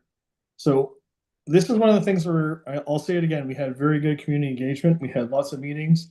We had 1,200 people and then 970 people do a survey. I mean, we had lots of people talk about this, and it was overwhelmingly people want to keep it at a level 4 for the trail and as much as possible for every piece of infrastructure. So my main concern is what's called scope creep. Okay. Someone says, oh, we need more insurance. We need more funding for bridges. We need to turn this piece of wood into a proper bridge and engineer it and stamp it and all these kind of fancy things. That's not what the public wants. And forcing it on it and saying that we need to do it is going to be problematic when we start to look for funding for these kind of things in the future. But at the same time, I want this to proceed, and I want the Beaufort people to be able to do what they've been doing for decades and carry on with what they've been doing. Take care of the trail and use it. So I'm going to say I will give first reading to this and pass the motion. But I just want everyone to be aware that the public is watching this very diligently to ensure that we don't have scope creep and we start spending hundreds, thousands, $750,000 on bridges, this kind of thing. Nobody wants that. And if that's what this board's going to be doing in the future, you're going to have a very upset public. So I'll make a motion the first time that the ACRD District Board of Directors give first reading to Log Train Trail Regional Park Regulation Bylaw number R1039, 2026. Thank you. Thank you. Seconded by Director Roth. And I'll say that is well said. Oh, we lost the sign again. Let's just leave it. And well said. And I think that's something that is the prerogative and responsibility of every member of this board, is to stay abreast of the sentiment of the population and navigate it as you would. We are elected representatives, so the decisions that we make are based on our own judgments here at this table, and how you navigate that is up to you. So I have Director Roth and then Director Sparrow. I'm just wondering if there's any way we can bring this back to the people just one more time, even as an information before it's approved. Since it's been moved already, I would say no. Yeah. But we can follow up with information afterwards. There we go. Dr. Sparrow? A couple items. What happens when we get higher fire danger? Do we have anything in this provision by law stopping people from using the trail, or just hope on goodness of themselves that they will not? Do we have any provisions to say, please don't use this trail in this bylaw? So when you say higher fire danger, do you mean like when the firefighters put move the sign to high level of risk? Is that you? Or is there some other mechanism? Pretty well, yeah. Well, like right now when they stop no logging because it's too dry, and I know people don't go out in the bush. Do we have any mechanism within this bylaw to restrict people from doing that, or are we just hoping on their goodness of their own self-will? That's a good question, because I think those are two separate processes. What the firefighters do and then what BC Wildfire does is they inform forestry companies, which is different. And I don't even know if it's wildfire. I can't remember. Go ahead. Sorry to jump ahead of you there, Michael, but part of this is decisions around how we would tentatively manage in a high fire environment and or high fire risk environment. And there are definitely two different pools of thought that I've experienced so far, and I won't, say which I prefer, but at the end of the day, there would be a decision for either the board or at a staff level to make, depending on what we're looking at. But there's one sort of philosophy that says, hey, with a high fire risk, we should shut everything down and make sure no one's going back there and close off the trails. There's a potential win there in that there's less public and therefore less potential for human caused fires. But there's the drawback of there are always individuals, as we've seen already this season, who do not adhere to any of the rules and are in the backcountry and will light fires on purpose, let alone their activities. And having no public using the trails means that the likelihood of reporting something quickly is much lower. The other thought is when you keep the trails open, but you change the signage to inform the public that there is a high risk, and recommend that people using motorized make sure they have spark arresters or stuff like that, just means that the public is educated and ready. But if they're out there and they see something, they can report it and how to report it. So I don't know specifically which approach is better, but it certainly is a conundrum that every community has faced in terms of, do you keep something open or do you shut it down to the public?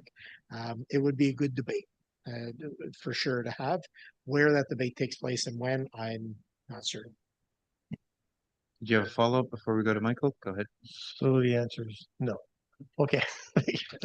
I have a second thing on that Director Boyko was saying about keeping a level 4 so that people want, and I understand they want low maintenance or low cost for maintenance, I think is the word we're looking for here. But going to the Cal meeting this morning and reading the documents we have obligations to live up to within our contractual signed documents saying that we will do maintenance to a certain level. So if we do it with volunteers, that's great because that means low budget, but we have to keep up what we do in our ground structures and our infrastructures on that trail according to our contractual obligations, which hopefully we can do with volunteers. But yes, we have obligations. Thank you.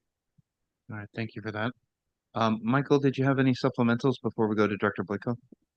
I would just like to add a bit to Daniel. I think Daniel phrased it quite well about framing the decision. But I would say that, within this regulation bylaw, it doesn't speak to, the ACRD's triggering a closure. Although the license of occupation that was reviewed at the COW today, there is a clause in there about the ACRD having the ability to trigger a closure. There isn't a staff trigger for an extreme high fire danger that would result in staff closing it. I think that would be, up to the board to pass a motion to close. And that can be, following the advice of, coastal fire or a local fire department. And that's all I have for that. Okay. Director Boyko, please go ahead. Yeah, thank you. I don't think we need anything for this for fire. Determining who's in charge of what happens on fire is very confusing.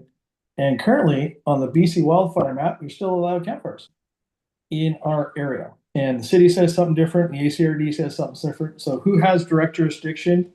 The public is confused enough with what's happening, and just leave it as it is. Thank you. Thank you for that.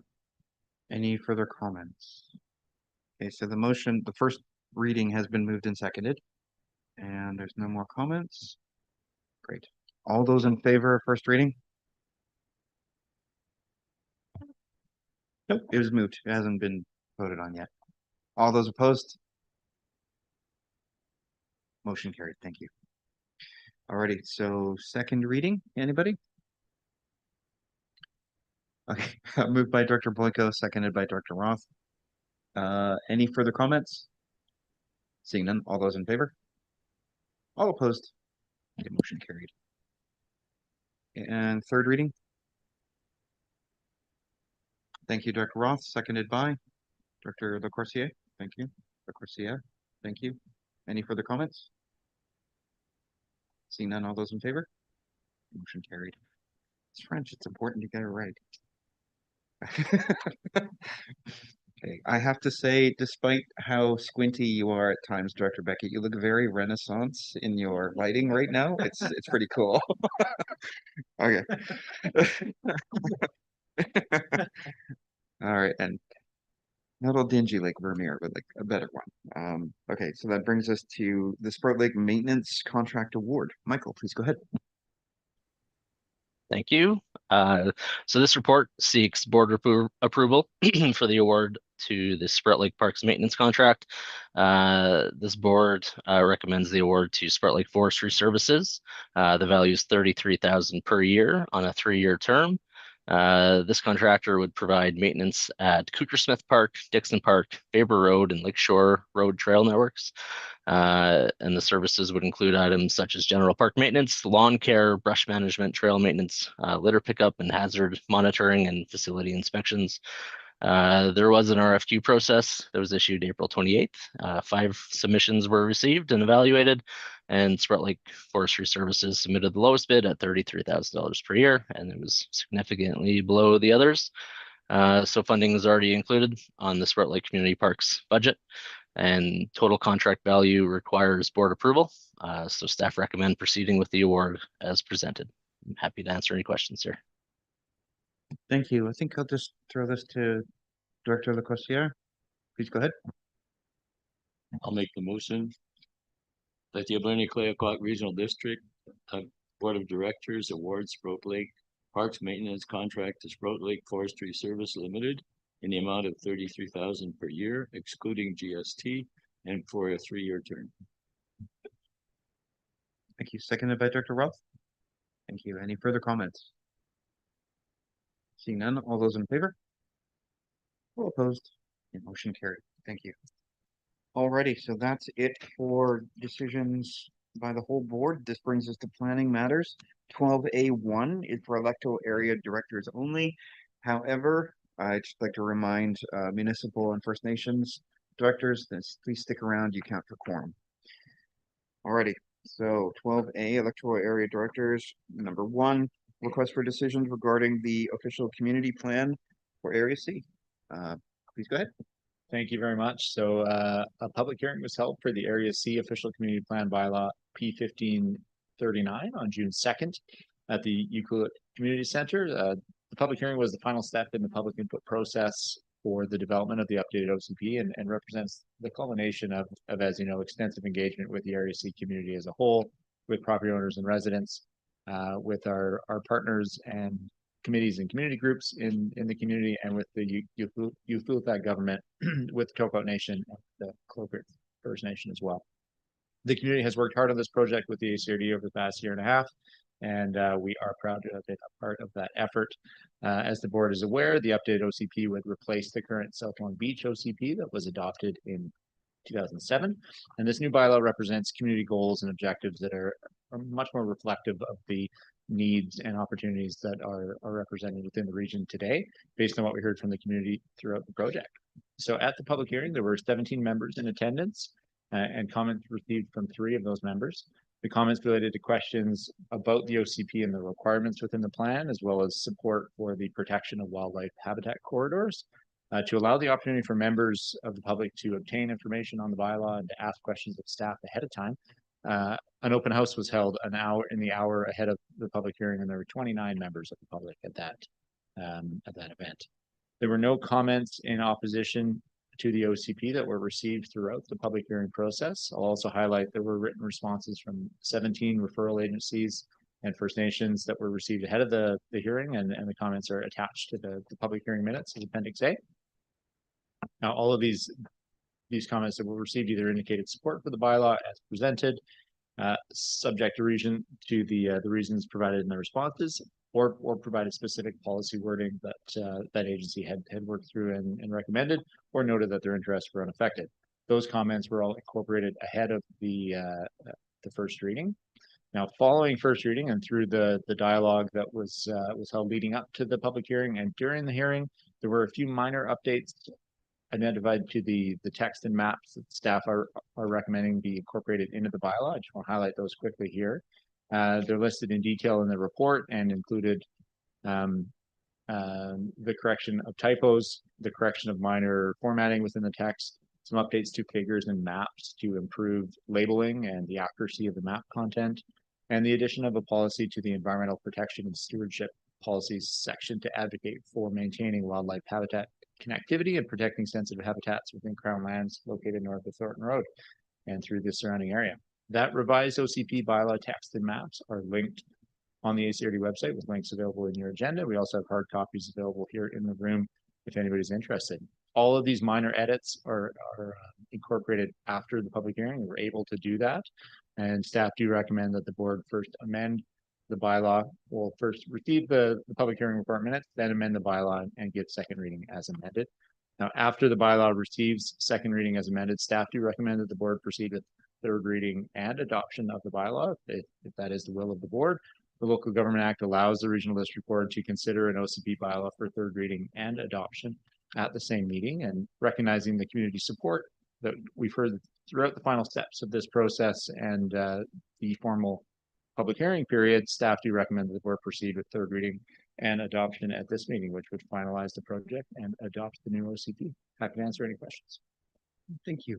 Dr. Roth, please go ahead.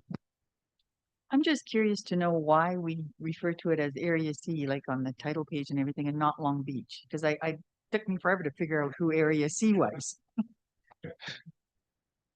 That's fair. But Long Beach was there first. I can speak. I speak to that. It was a matter of the committee identifying that they recognize the Area C as opposed to the Long Beach terminology. It's the legal designation as Area C, so that's probably why. Yeah, it could be called Long Beach, but yeah, I think that's the reason why. Alex, did you have anything? Yeah, the only thing I was going to add, just to echo Director Seeger, that was one of the first meetings we had at the Advisory Planning Commission. Is they said, you know, where is South Long Beach and who are those people? We're Area C residents, and that's really what they self-identify as people who live in Area C. So that was a decision we made at the outset of the project and with the guidance from the APC. What about other people that don't know this? Yeah, well, we can only respond to the people who respond, right? So I think that's okay. But thank you for your question. And yeah, that clarification was necessary too from my end. Any further comments? If not, Dr. Siga, do you want to take it away?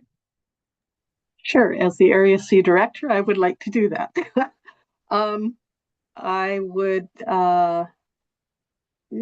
move these. Oh, hang on. Is this request? Yeah, so it's on. So if you scroll to page 7, all of the things that are underlined are just links to the documents and the maps.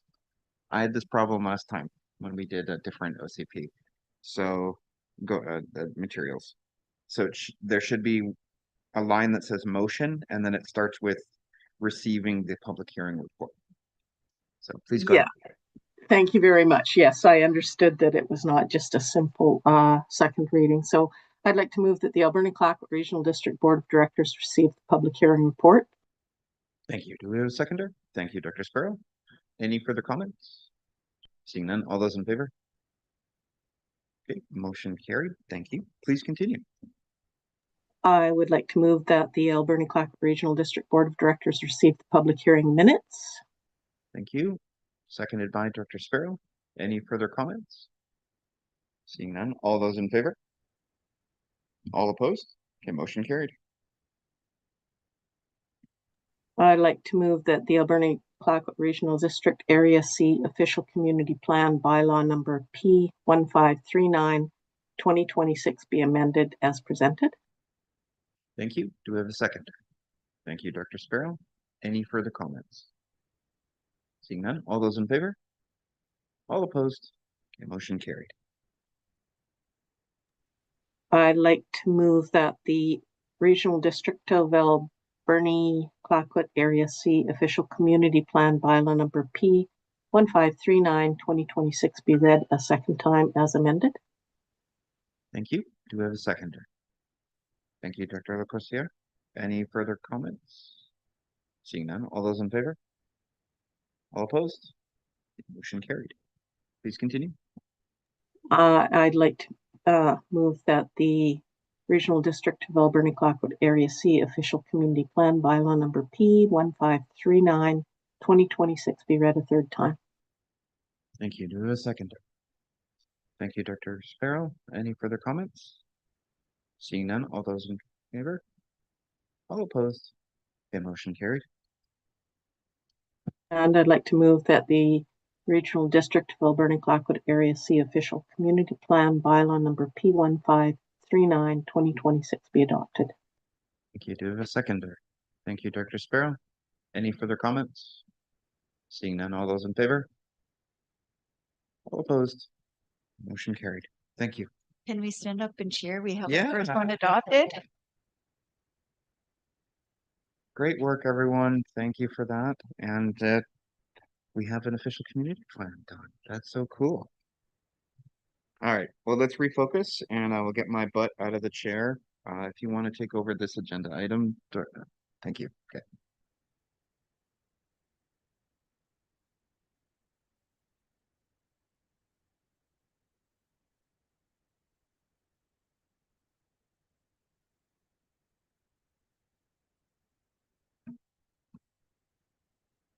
Okay, next on the agenda is a temporary use permit TUP 26002 for 448 Seaboard Road and 452 Seaboard Road and 200 Pinnacle Road, HFN Lands Corp. Alex, please go ahead. Thank you, Madam Chair. This is a temporary use permit for a 30-site campground in Banfield with campsites, amenities, and infrastructure spread across the 3 properties on Banfield Inlet that are owned by the Huu-ay-aht Group of Businesses. As you heard, there would be 19 drive-in sites and 11 walk-in tenting sites on the waterfront, as shown on the site plan that's included within the package. The property would be connected to Banfield Water, would be serviced by 2 separate newly constructed on-site sewage disposal systems on the properties, and would be accessed by 3 different road access points as approved under the commercial access permit issued by the Ministry of Transportation and Transit.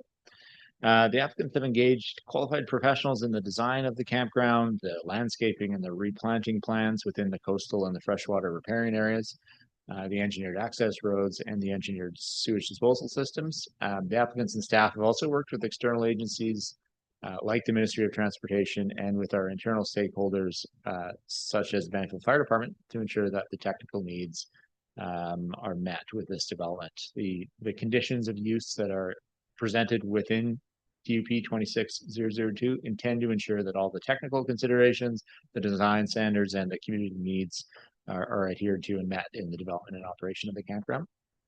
Now, the Banfield Advisory Planning Commission did review this application at their May 14th meeting, where the APC passed a motion to support the application as proposed and recommend that the TUP be extended to align more appropriately with the rezoning application timelines that are expected. As you've heard from the proponent Patrick Schmidt, who spoke earlier, while the property owners intend to support the initial operation of the campground this summer with the TUP, which would allow for a trial of that campground use, the owners have also applied to rezone the property. And the intent with that would be to allow for long-term certainty in the land use of the site. The conditions of the TUP would limit the use right now to a 14-month period with the intent to allow for 2 camping seasons, while allowing the board to continue the opportunity to consider the rezoning and the OCP amendment bylaws over the next year or so to establish that framework for long-term use of the properties. I would highlight that if the board wishes to proceed with issuing the temporary use permit for 3 years, that is the board is able to do that as well. And we're only considering the application a first time at this meeting. So I will leave that up to the board to discuss, but given the support that was received from the APC and the background work and the technical work that the applicants have put into this proposal, staff do recommend that the TUP proceed to the public advertising and neighborhood notification process. The development proposal would be advertised concurrently with the completion of the proponent subject twos that we will be recommending, and then the public correspondence received will be brought back to the next board meeting where the board would be considering issuing the temporary use permit. And happy to answer any questions. Thank you, Alex. Any questions or comments? Director Sparrow. Thank you for that. During the presentation earlier on, the guy asking about for the Way for Nations said there was a standpipe close by, and that kind of triggered me. I was a standpipe or a hydrant, but a standpipe is not recognized by fire underwriters. And it says in here that confirmation of the Banfield Fire Department have adequate fire protection, emergency vehicle access provided. If in the future they're looking at getting a marina in there, they may have to upgrade that system. Would it be better just to leave the word adequate out of this right now to say fire protection until we get up there, until we can get enough water supply up there? Because I think standpipe's going to cut it for what they want to do. Trying to help them. Alex, please go ahead. Through the chair, thank you. That is a good question, and our Banfield Fire folks have been on site, and they've provided detailed comments on the needs. I think with respect to the fire flows, I know that the applicants are completing a water model analysis with our community services team right now, so they are modeling what that will take to provide that. The use of the term standpipe versus hydrant in there is not something that I can confirm whether there's any meaning behind that, but I know that we both engaged with Banfield Water and Banfield Fire ahead of this process, and then the TUP conditions require that we meet and satisfy all safety requirements to both service the site with water and fire. So those are main concerns of ours, and the intent would be to have those questions answered prior to the campground use beginning. Director Roth. I'm just curious, does the Banfield Fire Department have a water truck? Alex, please go ahead. I can't speak for the Banfield Fire Department, but they had the ability to surface the site is what they've said. So they've looked at the access roads. There's one point at the end of one of the internal access roads where the applicants have proposed some changes to allow for more a turnaround so they can get in and out of the site. But beyond that, they're able to fight fires on that site with the existing apparatus. Yeah. Thank you. Any other questions or comments? I actually have a question, Alex. I'm having trouble from the map here, but you do have quite a few campsites on the waterfront, it looks like. Is there enough setback for like some kind of a boardwalk or waterfront walkway to put in at some point? I'm just thinking maybe in the future that would be something that would be nice for the community. That's a very good question. There wouldn't be an area in front of the campsites on the water side. I know that they're up to 2 meters away from the present natural boundary, and that has been assessed and reviewed by the biologist, and they've supported a replanting plan there. But I will say that the applicants have expressed interest in building a public trail that would go through the property, and it is their intent to allow people to allow the public to utilize that in the future, recognizing that there's not a lot of room on the shoulder on the road there, and I think that would be a good community benefit in the future. That's great, thank you. Director Beckett?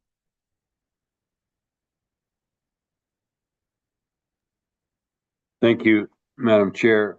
I am going to make the motion, but before I do that, I just wanted to clarify a couple things with Alex and/or Michael, and thank you for speaking about the trail.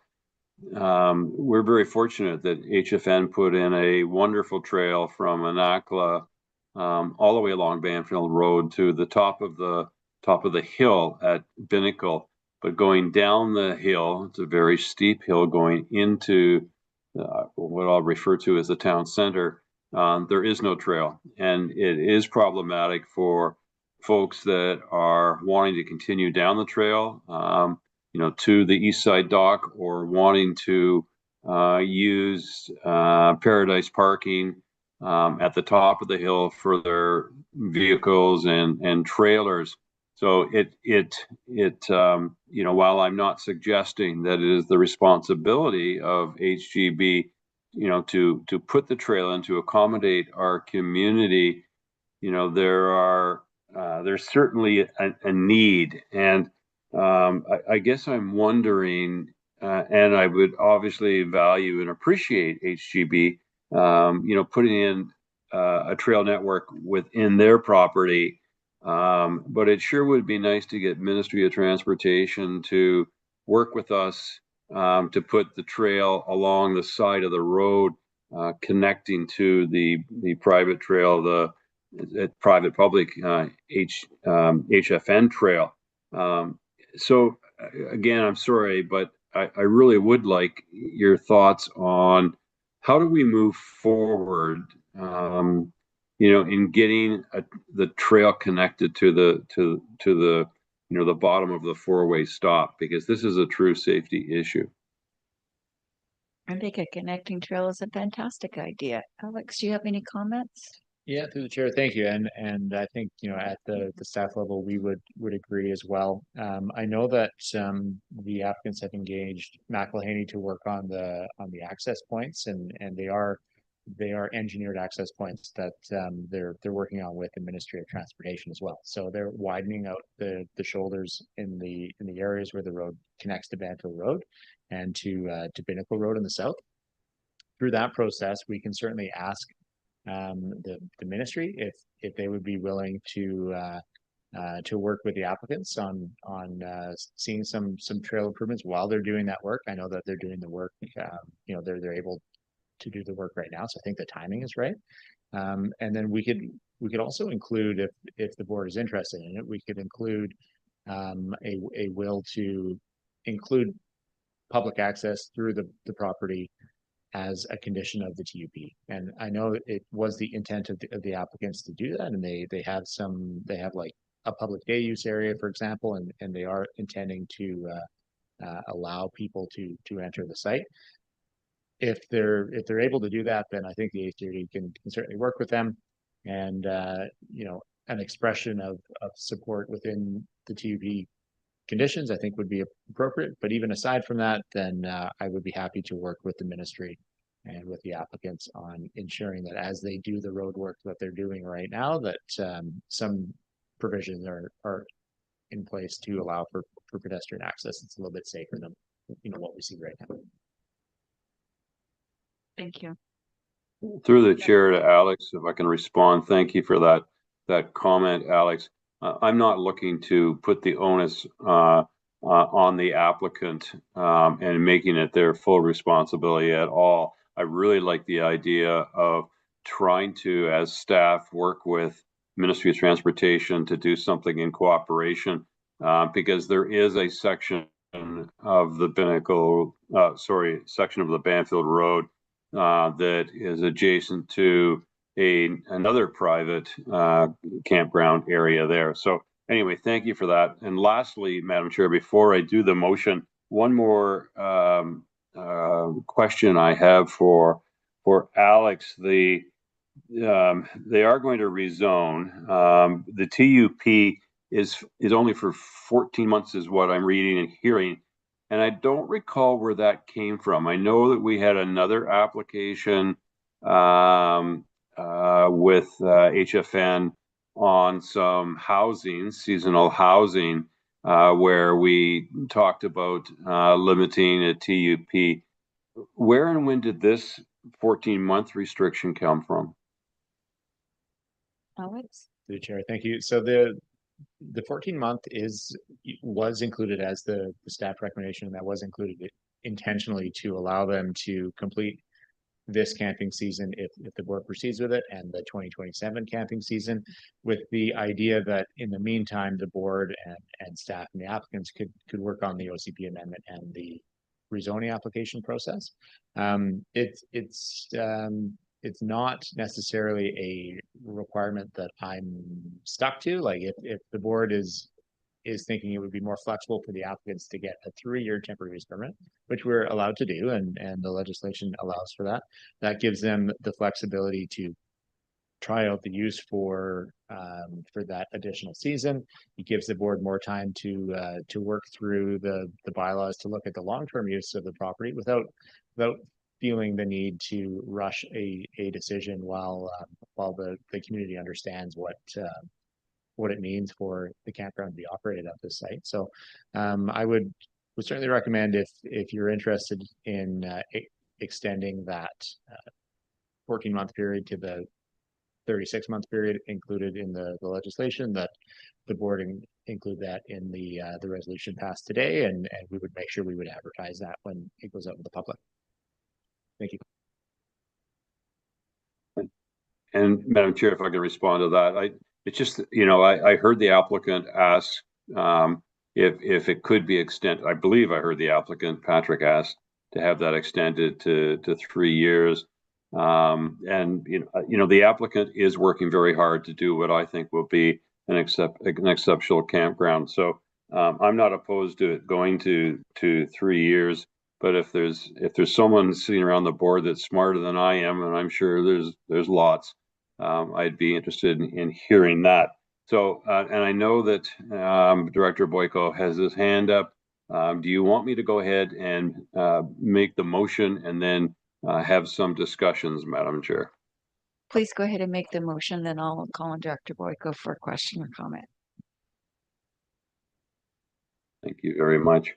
I'd make the motion that the Alberni-Clayoquot Regional District Board of Directors considers temporary use permit TUP 26002 subject to A, compliance with technical requirements and conditions of use identified within TUP 26002, B, confirmation from the Banfield water that the campground can be adequately serviced with community water, C, confirmation from the Banfield Fire Department that adequate fire protection and emergency vehicle access can be provided within the development, D, neighborhood notification as per Local Government Act 494.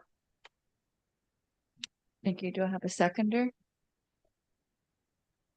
Seconded by Director Sparrow. Okay, questions? Director Boyko, please go ahead. Thank you, Chair. Okay, so I'll address the first thing was the 14-month thing. This is for the place, not the campground. So the building that had 10 units that they changed to 6 units. They had 2 temporary use permits, so a total of 6 years already expire on the 10-unit thing. Now they've changed the walls in there, and now it's for 6 units. And we had a very spirited debate on, you're only allowed 2 TUPs, and just because you move some walls, it doesn't mean you have a new building and everything else. So in order to make them work towards rezoning instead of continued TUPs, which violates our 2 maximum just because you change the wall and change it, That's why we limited it to 15 months, which would now be 14 months because that was a month ago. So that's where that came from. And it was basically a very spirited board discussion. If you want to go back and watch the video, I suggest you do that rather than us vote on it now because we've already talked about it for a good half hour at that time. Second question I have, are we going to have a public hearing? Because this is a fairly large change to Little Bamfield, or are we just going to have neighbor notifications? I got two more questions after that. Alex? Thank you. The standard process for a temporary use permit is public advertising and a neighbor notification process. It would be the two ads in the newspaper and a mail out and hand delivery to all the properties within 100 meters. So no public hearing then, okay? I do have a concern about the preference by HFN for continued TUP use over and over again as opposed to rezoning. And you've already mentioned that they are rezoning, but we don't want to have TUP as the default for use as opposed to doing what's supposed to happen. And then we move into, oh, this is the third time, which they're not allowed to do, which we've already revisited for HFN units. So I have a concern with that. And yeah, there's basically not a lot of support for continued TUPs at the board here over and over again, as opposed to rezoning and following the proper procedure. Thank you very much. Thank you. Did you have a comment? You still have your hand up, Director Beckett. Are you okay?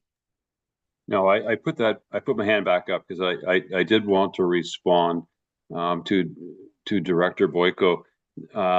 You're absolutely right. We had I thought a very good discussion regarding the third temporary use permit application for the accommodations building. And that's why I must admit I was a little confused when I saw this 14-month application. So they're two separate TUP applications. This is for the campground. My understanding, and Alex may be able to respond better than I can, but the Hawaiian Group of Business wanted to proceed with the two TUP in order to get one season of rental from the campsites up. If my understanding was that if they'd gone with rezoning the property, they would not have been able to have any kind of seasonal revenue coming in. So that's my understanding on that. Thank you. Okay, Alex, can we just get some clarity? I'm getting a little bit confused here. My memory serves me the same as Director Beckett, that the 14 months that we put on was the accommodation building. This is for a campground. So can you just clarify that, and why do we have 14 months on here? Because I thought it was two different things as well. Yes, happy to clarify that through the chair. It is the two different applications. So the staff housing application at 390 Grappler Road, that was the debate we had at the May 27th meeting where the board resolved to issue it for, I believe it was 15 months. And the intent there was to allow for the use in the interim and then allow the applicants, HGB, to submit a rezoning application to achieve their long-term vision of the site. With this application, the history of this one is a rezoning application was made, and we had reached a point in the springtime where the applicants wanted to have the ability to have it considered in time for them to open in the summer camping season here. And the number of meetings, board meetings and public hearing required in the rezoning application process did not meet the timelines that would be suitable for them. So they shifted their application to the temporary use permit with the intent to, as Director Beckett said, to get the one camping season in this summer and then allow for the board to take its time in reviewing the OCP amendment and the zoning amendment application for that long-term use of the site. Now, the 14 months was a number that staff came up with to put forward in the recommendation that would allow for both this camping season in the summer of 2026 and then the camping season in 2027 expiring in November of 2027. So that's where that number came from, separate from the other resolution that the board issued on a separate property in May. But again, if it is the will of the board to issue this for a 3-year period, then staff can necessarily advertise it as such. I would also highlight that the board will see this application again at the next meeting after the public advertising process. So we could allow the community to have input on how they would like to see the outcome of this application, and we might hear some comments on the conditions of the TUP and the length of the term. So, thank you. Director Beckett, do you have any thoughts on should it be a 14-month temporary use permit, or would you like to see a 3-year? Do you have a preference? I'm not opposed to going to 3 years. Given the time and effort that they've been putting in to try to get this thing moving forward, and I wouldn't want it to be delayed or be problematic, you know, for a 3rd year. I recognize that staff, you know, have brought it forward for their own good reasons. I'm just not opposed to it going to 3 years. I know that's perhaps not helpful, but I don't know that I've got the right answer, other than I don't know that the community would be opposed. Okay, so how about if you vote on the motion that you presented, and then we'll go back to the 3-year, and if you would like to make a motion to that, we can do that as well. Okay, so we have a motion on the floor. It's been moved and seconded. Any final questions or comments? All in favor? I don't vote. Any opposed? Motion is carried. Okay, do you want to make a motion to make it a 3-year temporary use permit? I will make that motion. And if I could get staff to help me with that motion, I'd appreciate that. I'd be happy to work through that. The appropriate motion could be that the Alberni Clayoquot Regional District Board of Directors include within the TUP 26002 conditions of use that the term of the temporary use permit would be for 3 years.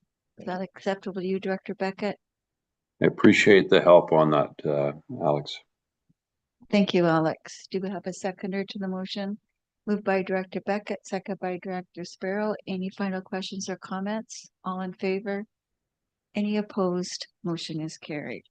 And do we need a motion to direct Alex to work with the Ministry of Transportation to try and get a trail put in while they're doing road work, or he's already stated he will do it? Is that sufficient?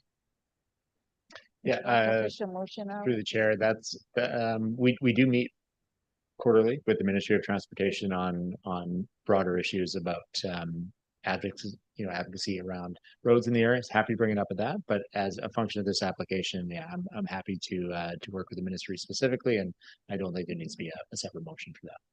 Thank you very much, Alex. Can someone grab Chair Jack to come back in? Thank you.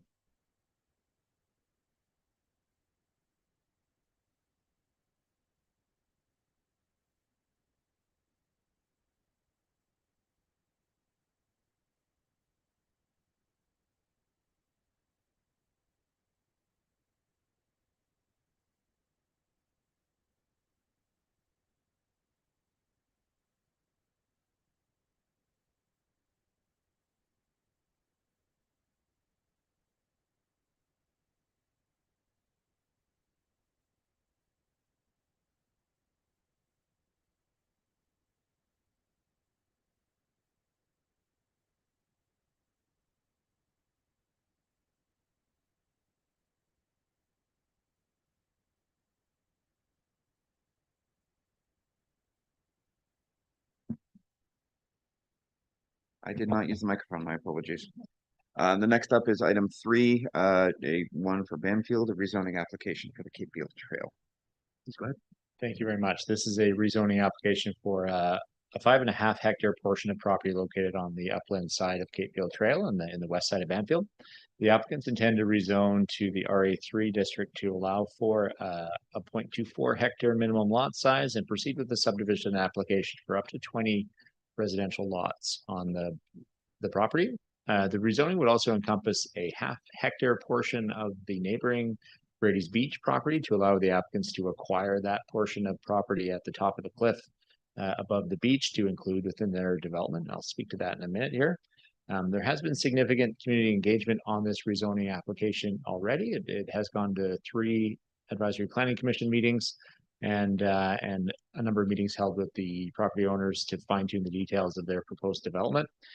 This includes the technical assessments that they've prepared and are detailed in the staff report that confirm capacity within the Banfield water system.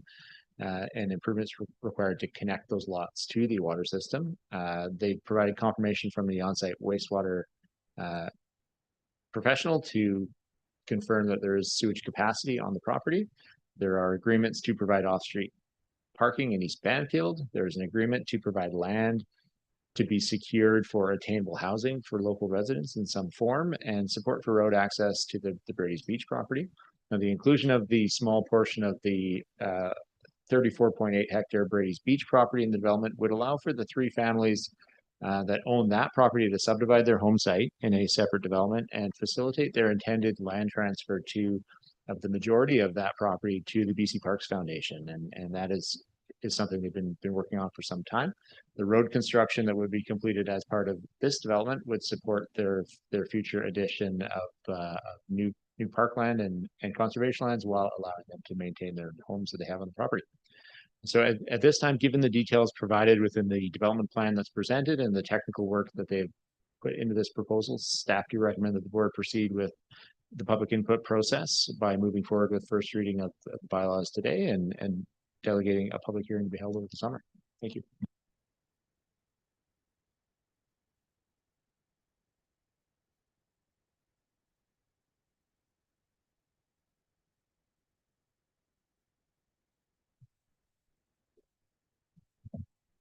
Testing. There we go. All right. Yeah, these are in parallel. So if one of them's unplugged, they're all unplugged on one side. Okay, thank you for that. That brings us to Dr. Beckett. Please go ahead. Thank you, Mr. Chair. And if I could, through the chair to Alex, I did have a resident ask me about the dedicated one parcel to be donated for some form of below market obtainable housing. Is that in lieu, and I'm just looking for clarification, is that in lieu of park dedication? And is there a percentage of value? This individual was under the impression it was, for a development like this, it would be 5%. So I'm sorry to be a bit vague, but Alex, can you help me with this one, please? Yes, through the chair, good question. So it would not be in lieu of the parkland dedication. Parkland dedication is a separate requirement of the Local Government Act that for any lot that creates more than 3 new parcels, that up to the ACRE can require up to 5% of the land as park. That would be at the development stage, and we would be bringing a separate report back. And there has been some initial discussion about whether improved trail access from Capefield Trail to the west side where Brady's Beach is located might be appropriate, but more discussion to be held there. The attainable housing aspect is a unique one that the applicants have extended as an offer based on their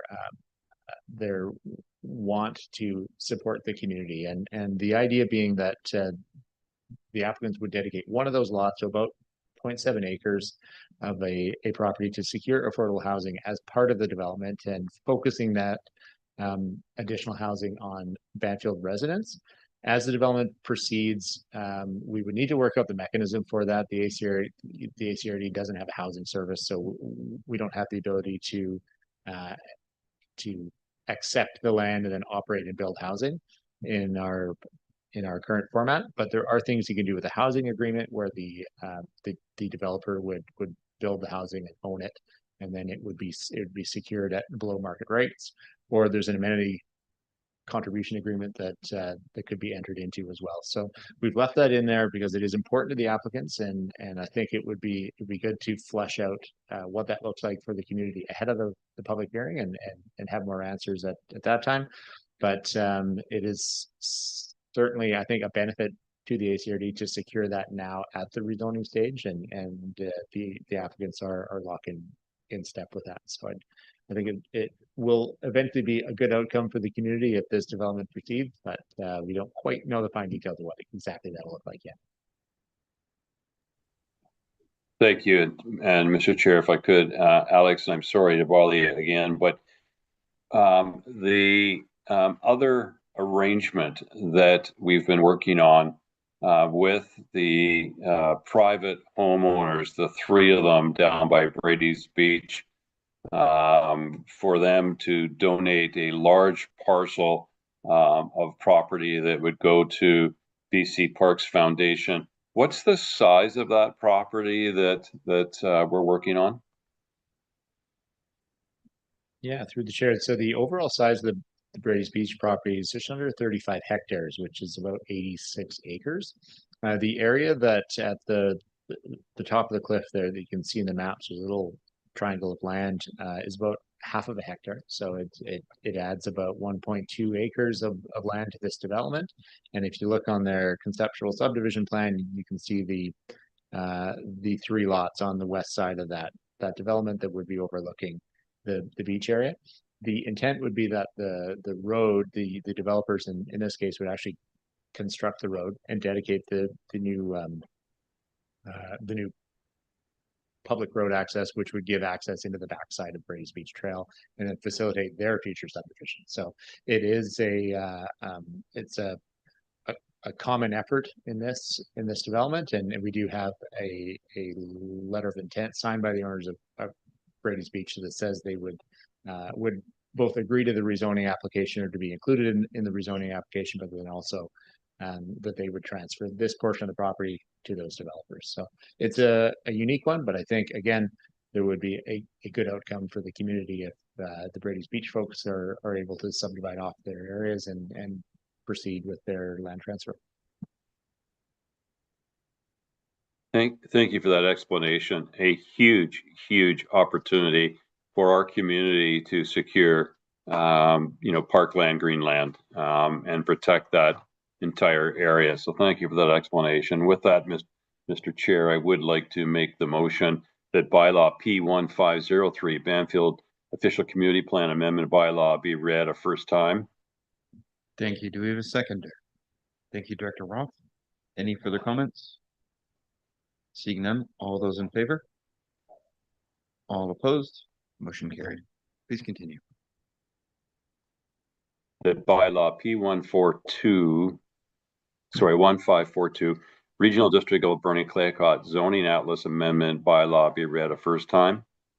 Thank you. Seconded by Director Roth. Any further comments? Seeing none, all those in favor? All opposed? Motion carried. That the bylaw hearing for bylaws P1503 and P1542 be delegated to the Director for Electoral Area A, the alternate director, or the chairperson of the regional district. Thank you. Seconded by Director Roth, with the correction that it's the public hearing. Any further comments? Seeing none, all those in favor? All opposed? Okay, motion carried. That the Alberni-Clayoquot Regional District Board of Directors confirm that adoptions of bylaw P1503 and P1542 is subject to a confirmation from a registered on-site wastewater practitioner that the portion of the property to be rezoned can support on-site sewage disposal to a minimum density of 0.24 hectares. B, confirmation of adequate off-street parking for the development provided on the east side of Banfield. C, applicants entering into an agreement with the ACRD to dedicate one parcel within the development at the time of subdivision to secure options for below market attainable housing for local residents. D, meeting all technical referral agency requirements. Thank you. Do we have a seconder? Thank you, Dr. Roth. Any further comments? Seeing none, all those in favor? All opposed? Motion carried. Thank you. All right, that brings us to a TUP for Beaufort. Please go ahead, Alex. Thank you very much. This is a temporary use permit application for an agritourism accommodation use on a 28-hectare farm located at 9010 Bryson Road in the Beaufort area. The proposed use would include up to 3 unserviced campsites utilized over the spring and summer months as farm stays associated with educational workshops and farm tours that the farmer conducts on this property. At the May 27th meeting, the board considered the application following the public advertising process. At that meeting, there were concerns that were raised from the neighbors, and the board resolved to defer a decision on the permit and allow for a public meeting to be held to gather community input. That meeting was held on June 16th, and there were 18 members of the public here in attendance, which is great to see. There were a number of comments and questions raised by neighbors, and the applicant did provide clarification on additional comments to address those concerns. Comments from the meeting are detailed in the minutes that are attached in the agenda package. There were 2 letters of support that were received at that meeting, and I'll also highlight there are 2 additional letters of support included in your agenda as late items, including one from the Alberni Valley Food Security Society.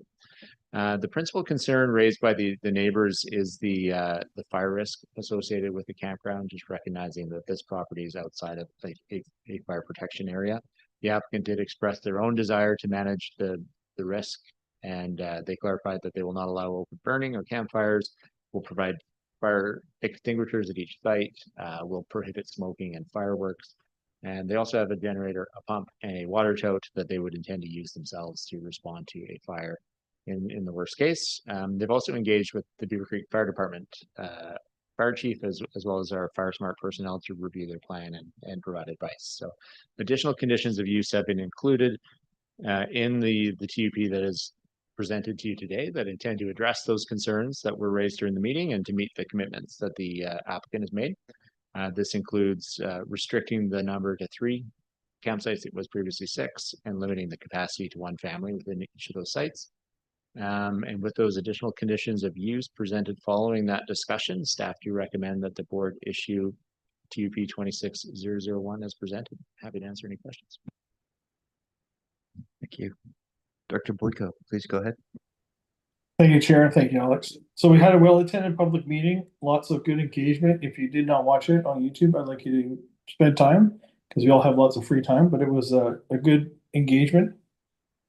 Like Alex said, one of the main problems or concerns by all the neighbors was fire, because this property has been logged and there's basically nothing to stop a quick moving fire.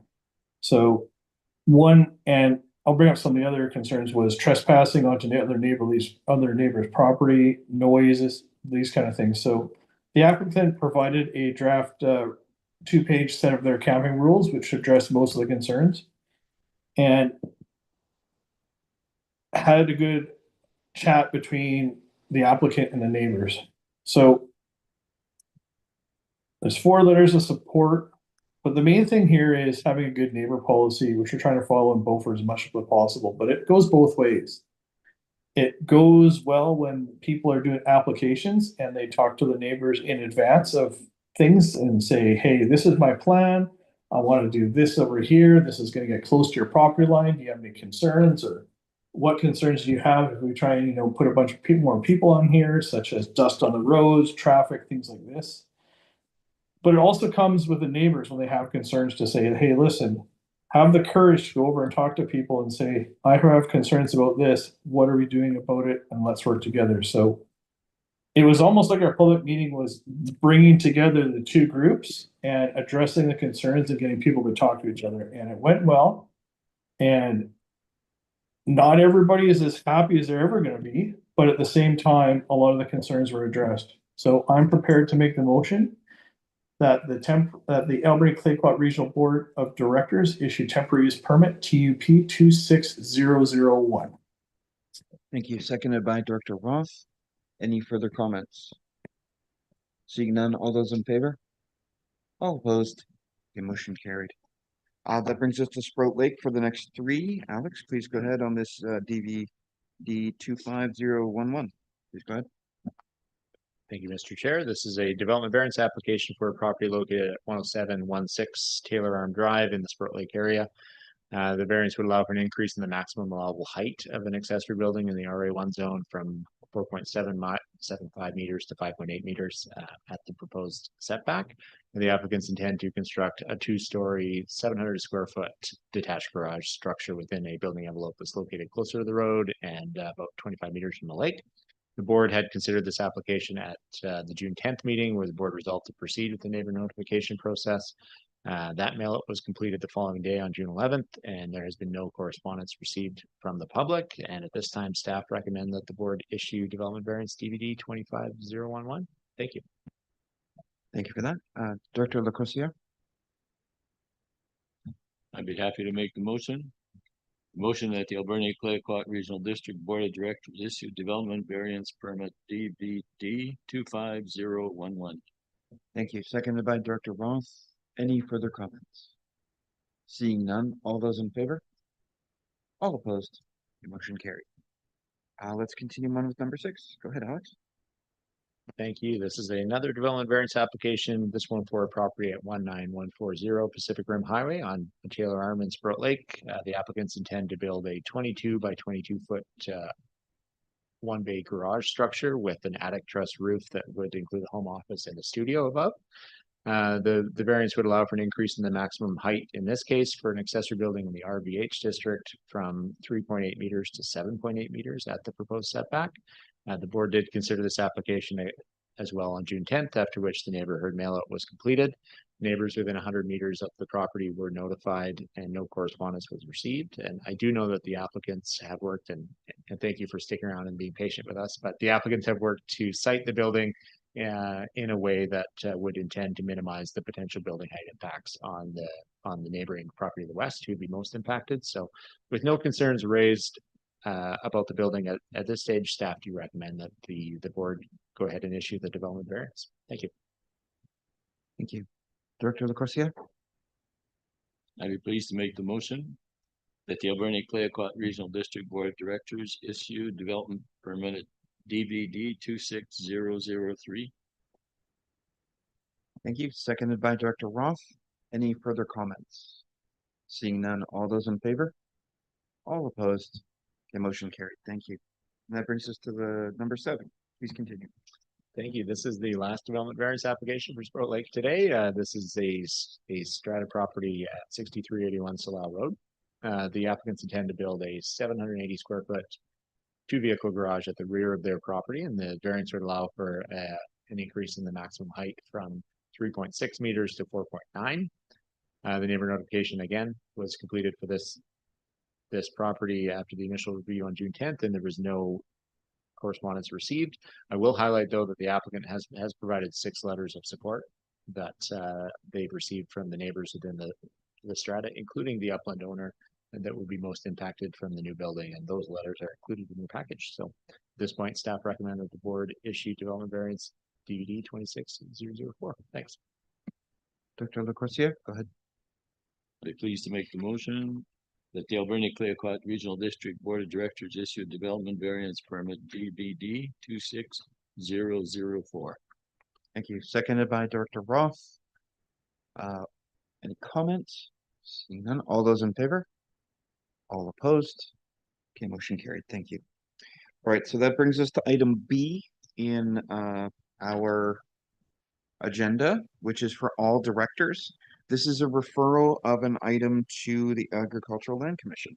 Please go ahead, Alex. Yes, thank you. This is an application for subdivision within the Agricultural Land Reserve. And this is for a 31.5 hectare property located at 9780 Summers Road in the Beaufort area. Now, the applicants intend to subdivide the property into 8 parcels, each being approximately 10 acres in size. The subdivision proposal complies with the agricultural use policies in the Beaufort OCP and with the A2 and the A3 zoning on the property. As the property is entirely within the Agricultural Land Reserve, the Agricultural Land Commission must approve any subdivision application. I will highlight the Agricultural Advisory Committee did meet and review this application on June 15th, where the committee passed a motion in a 4-3 vote to recommend that the board forward the application on to the ALC for their consideration. Staff report that's presented for you includes details on the soil suitability for agriculture on this property, and the also details the applicant's intent to provide smaller, diversified farm parcels as part of the subdivision. The applicants have also highlighted that there is potential to subdivide off a large gravel pit that previously operated from this property in the southwest corner, a use that was previously approved by the ALC as well. So as this proposal complies with OCP and with zoning, staff do recommend that the board resolve to forward the subdivision application onto the ALC for them to make a decision. Thank you. Alrighty, with that in mind, it seems as though the motion is fairly straightforward. Dr. Boyko, please go ahead. Thank you, Chair. The motion is straightforward, but the discussion was not straightforward during the meeting. And the other director that was in the meeting is not in this meeting, so I'll bring it up here. The concern is taking 80 acres and breaking it into smaller sections of the similar size, and are they still viable for farming? And a lot of the concerns came out from the other farmers in the area that this will make this place less viable for farming because of smaller size. But when you go through the details of the application, there is lots of items such as the gravel pit that is there and has been there for a long time, and a lot of the ground is not actually suitable for farming. So there's a lot of heated discussion, not heated, but a lot of discussion back and forth about how this was, and the vote to pass this on the board for discussion barely passed 4-3, and actually did that because some people abstained from voting, which goes in the positive and make sure people are aware of that. So some of the people that abstained from voting felt that they were not qualified to make decisions, but this is not us saying, yes, go ahead. This is us as a board saying, this person would like to do this, and let's pass it on to the Agricultural Land Commission for discussion and decision-making with qualified people at that point. So that is what the motion is here, but I just want people to understand the background of how that discussion went last Monday night. Thank you. But I'll make the motion if you want, Chair. Yep, if you'd like to, go ahead. Just hold on, I gotta do some scrolling. Be page 9, I think. Motion that the Alberta Claycott Regional District Board of Directors forward ALC application Alpha Bravo 26001 to the Agricultural Land Commission for decision. Thank you. Seconded by Director Roth. Any further comments? Dr. Roth and then Director Sparrow, please go ahead. I was just going to say, when I read it over, it's really unlikely that they'll pass it, so I wish them the best. Thank you for that. Dr. Sparrow. Thank you for that. In this package we're going to be putting forward, are we going to presenting that it was almost a 4-3 vote, so it was a 50-50 split almost? And I don't know if we should be doing this or not, we're just forwarding it, we're not recommending it, is that correct? Because it sounds to me like there is no positivity on either way what we want to do here. I think that's correct. We could include that information if we want. I don't think it's automatically included. I think the utility of this process is that we can say absolutely not, or we'll let someone else decide. We can never really say yes, even if we feel that way, because we're not a part of the decision making at the ALC level. So if we chose to go no, then we just don't even submit that and it never moves forward. So we can stop it here or we can pass it on, but we can't say yes. So I don't know that that necessarily clarifies anything beyond that, but our intention almost doesn't matter at that point. It comes down to maybe just describing how the conversation went at the committee level. I think there's utility there if we want, but that would require an amendment. Director Roth? It says in here that the present use of damp soils is mainly for forestry and only minor area being used for agriculture. Well, wouldn't forestry be considered agriculture too? Very no. It's not. No. Agriculture is an annual permitting cycle and that sort of thing. Like, but wouldn't the ALR consider it the same? No, because it's not agriculture. Forests are based on a different standard because trees live 250 years. What if you were growing seedlings? That's a different process because it is a yearly process. Okay, Yeah, yeah. thank you. So that's silviculture. That's different. Stuff I actually know about. Director Boyko, go ahead. Yes, thank you, Chair.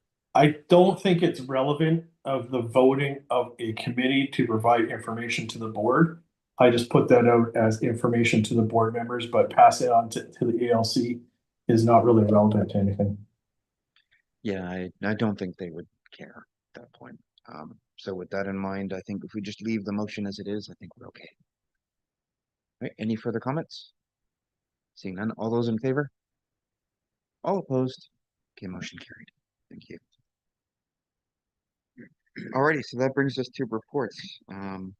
We're 2/3 of the way through the agenda, guys. Staff reports. Does anyone want to pull anything out of staff reports, including staff? Daniel, go ahead. Could I pull out number 1, the Alberni Valley Regional Airport East Taxiway concept? Please go ahead. Oh wait, there's only one item.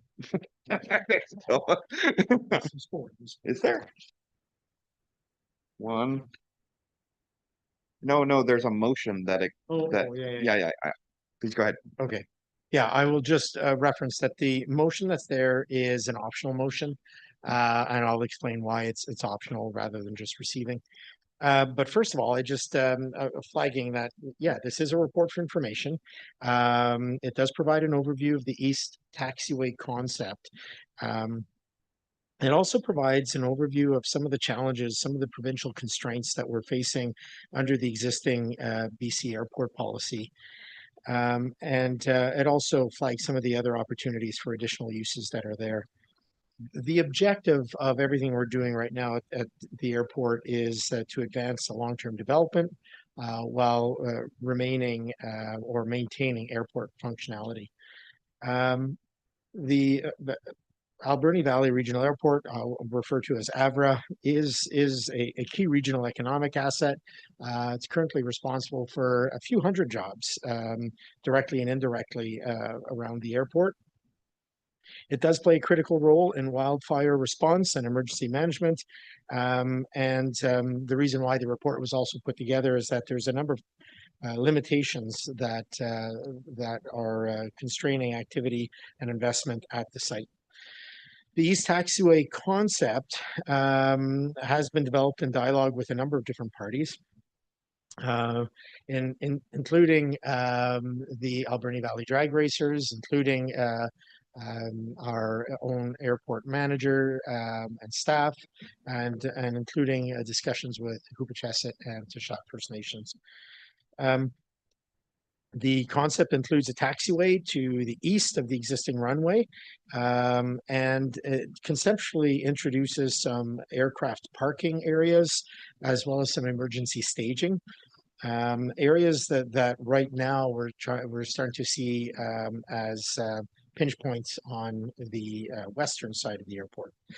The report also flags that the concept for these taxiway or what's around it may change as we are working with Tishat and Hoopichesset on an MOU similar to what the board has approved and signed with Tlaoquit First Nation for the Long Beach Airport.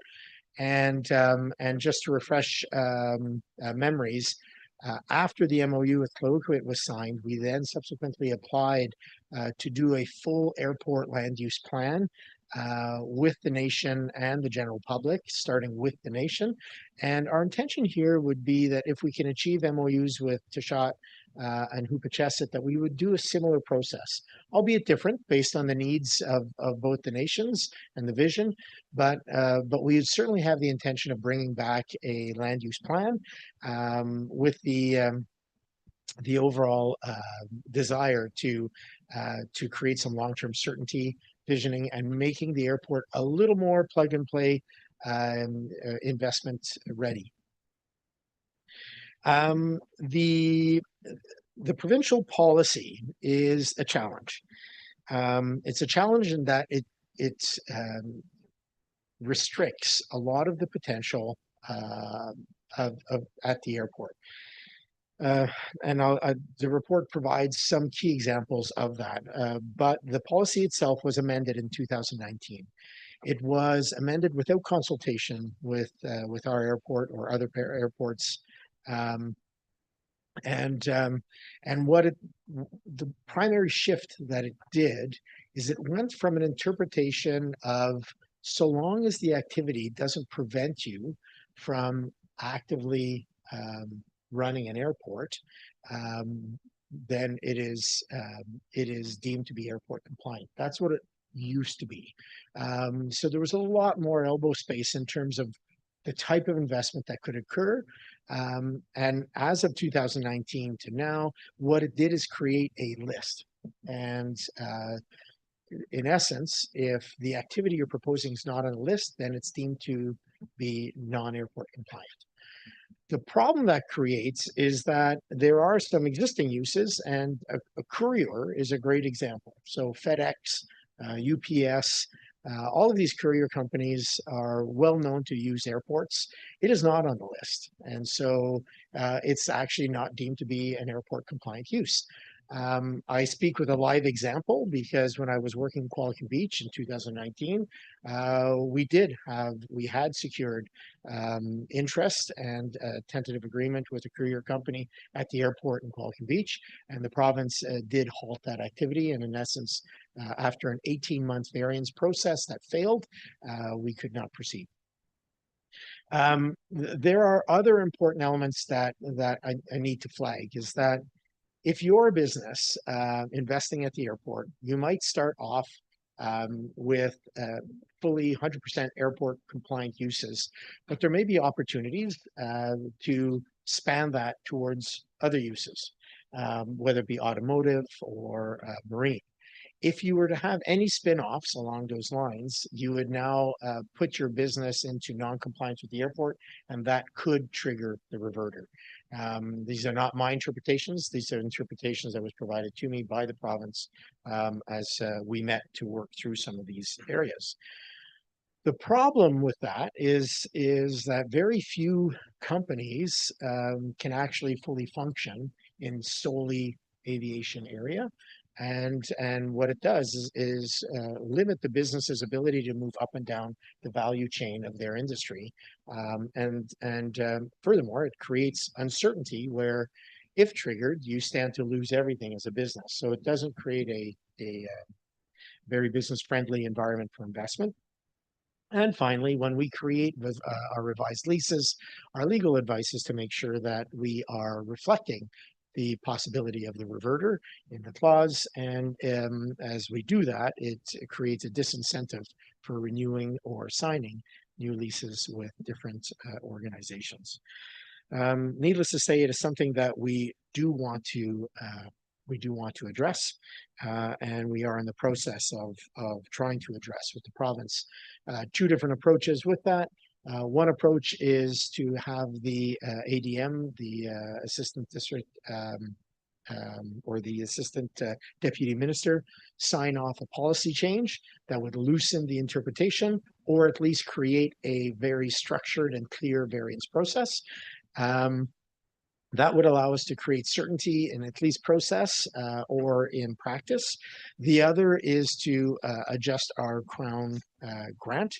That is a longer process, and depending on how the Crown grant adjustment is interpreted, it could require a motion of the cabinet, which is way more involved than simply having an ADM sign off on a policy change.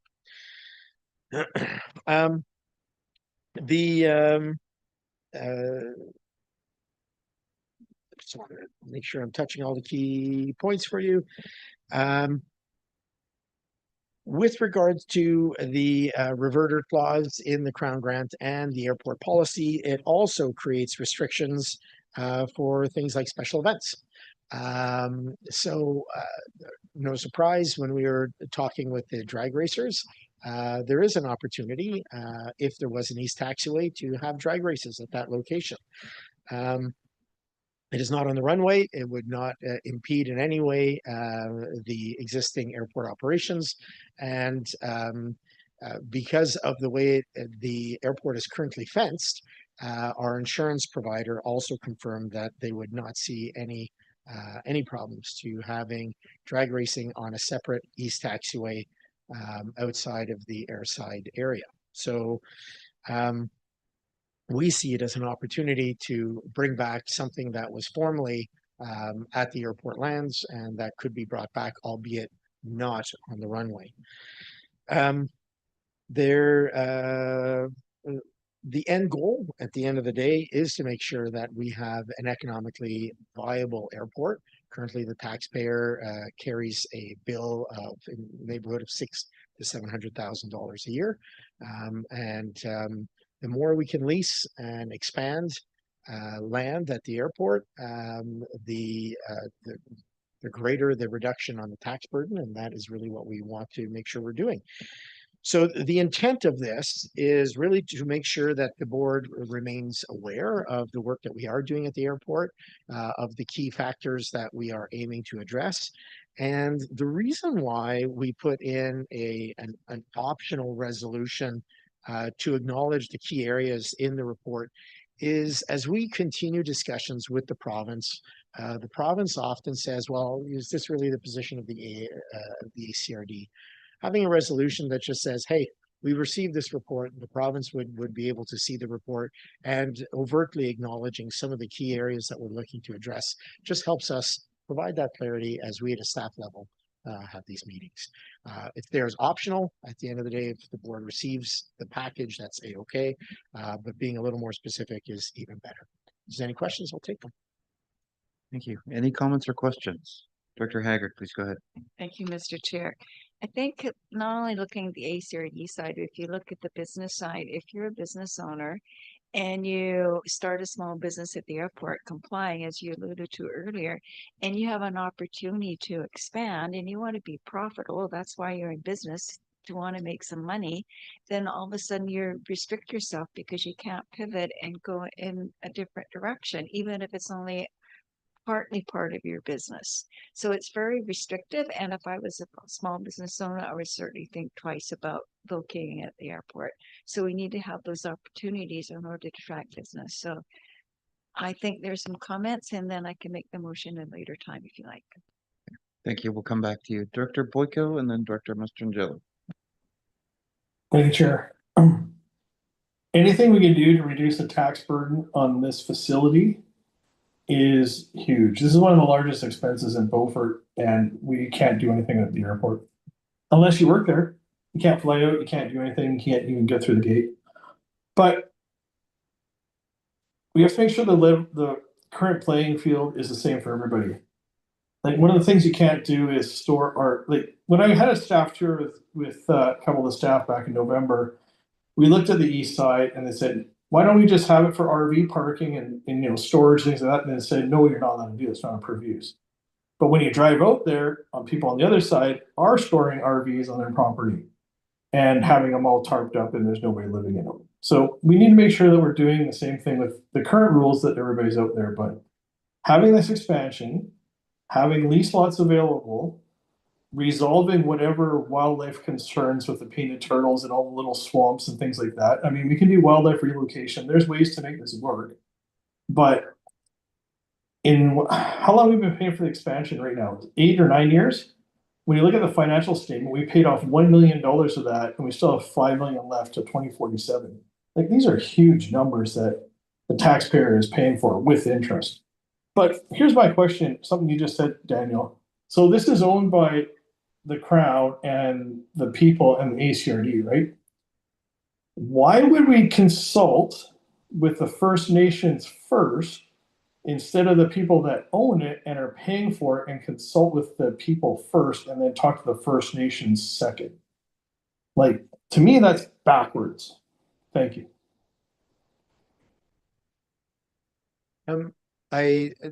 The element that we were originally exploring, and so just so we're clear in terms of where discussion is going. So we've introduced the idea of an MOU for collaboration with the nations.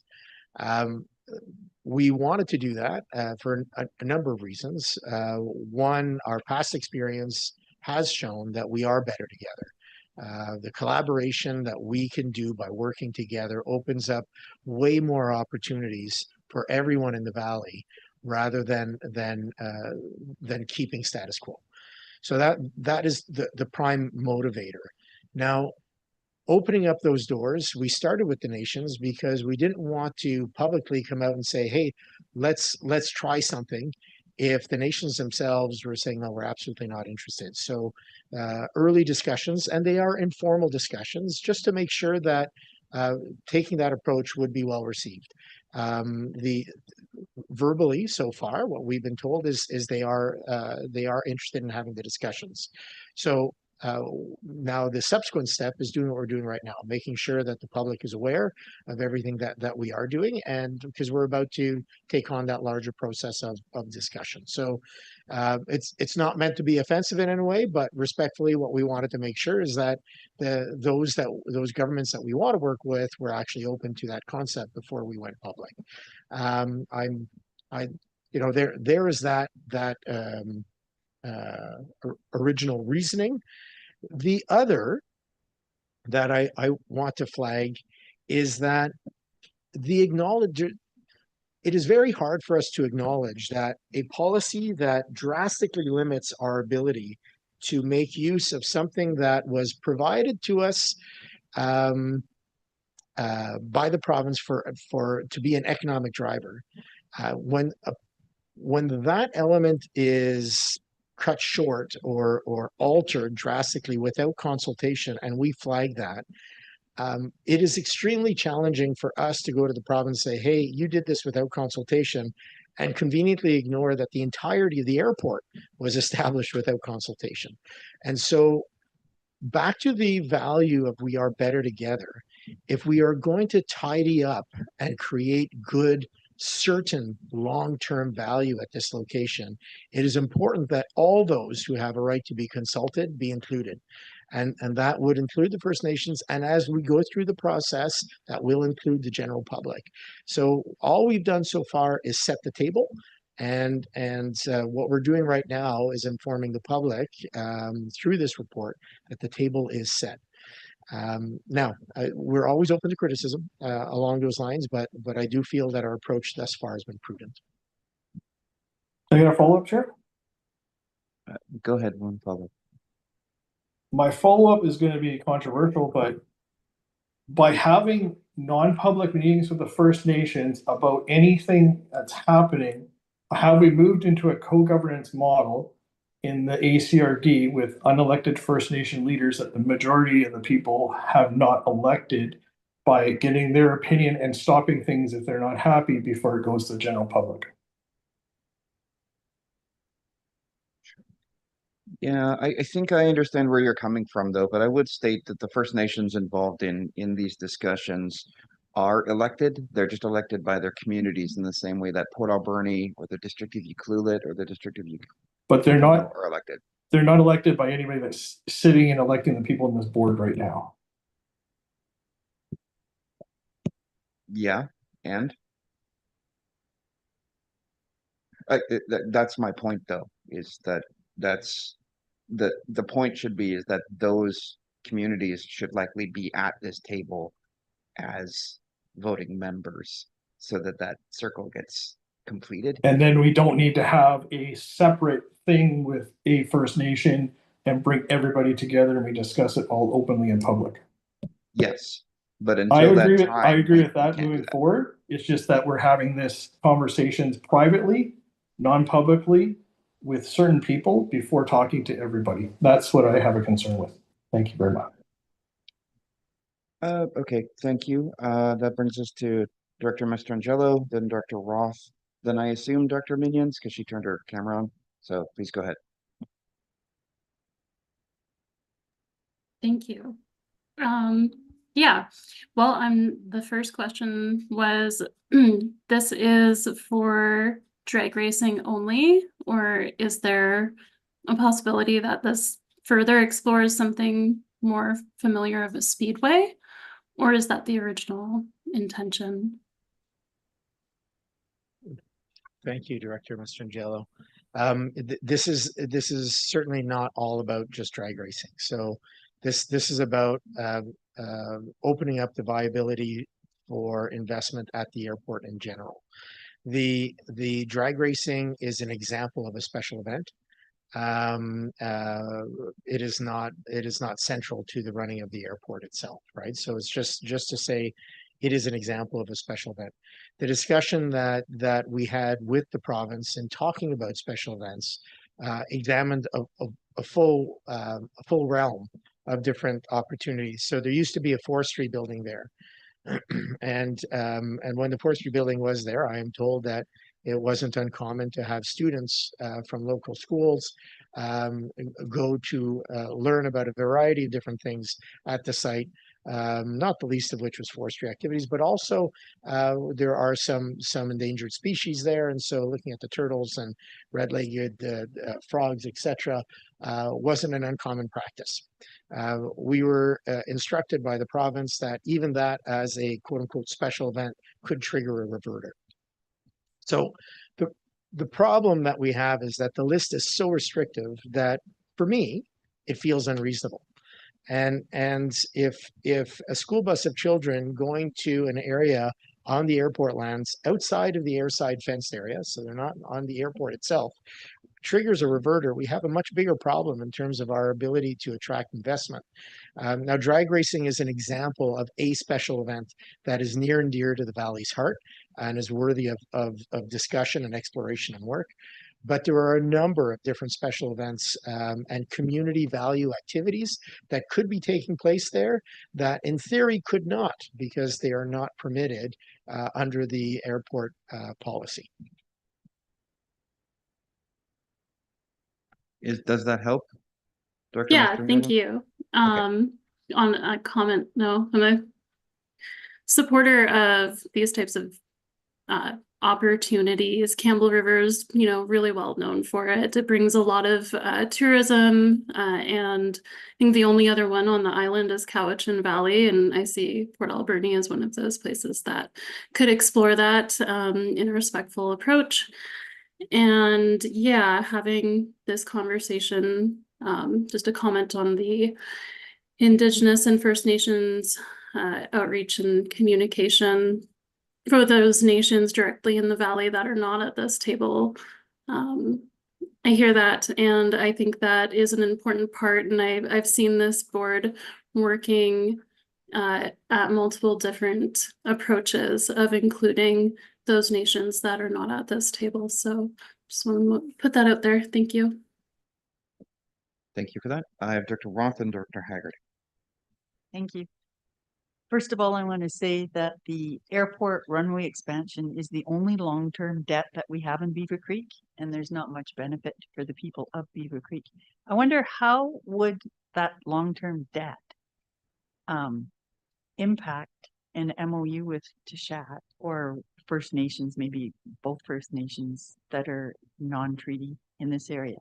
And I also wanted to comment that I've been by there and I've seen boats, motorhomes stored in and around the hangars, like it's pretty common out there. So obviously the rules aren't being followed right now. And also I completely agree with we need to change things. And I think drag racing would be great out there. But anyways, I am concerned about the long-term debt and how that could impact an MOU or an agreement with First Nations.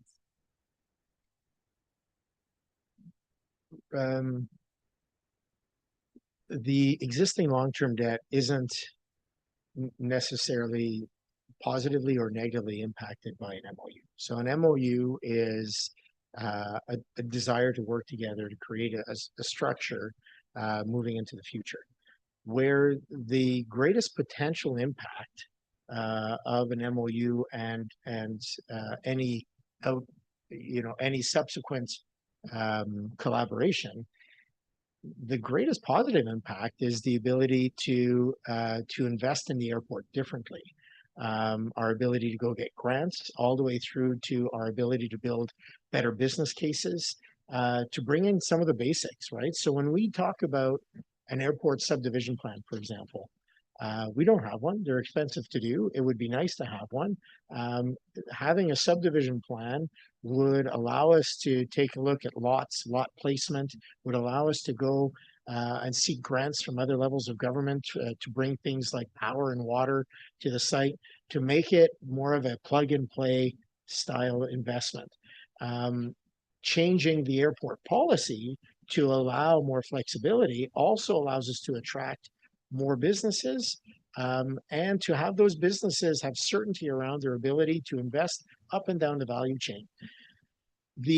I would say the greatest ability our collaboration with the nations offers is that if you follow the train of thought of a reverter clause, so a reverter clause for the province would be that if you do something incorrect, we take back those lands. Well, if they take back those lands, then they have a process of engagement with local First Nations in terms of their interest and ability to engage those lands.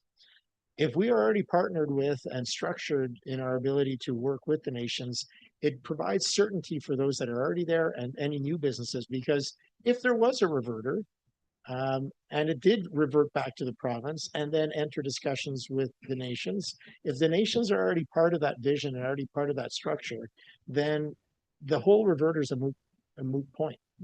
And so really what we're aiming to do in all of this is create certainty, because that's what businesses are looking for more and more.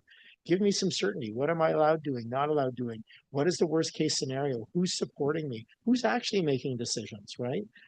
All of these things are elements that we can control by working together to create that certainty, which makes it more attractive for investment. So I just wanted to make another point. I think there's a really bad taste in our mouth because we've got that long-term debt and how it all happened. So that's behind a lot of it. Thanks. It wasn't with you.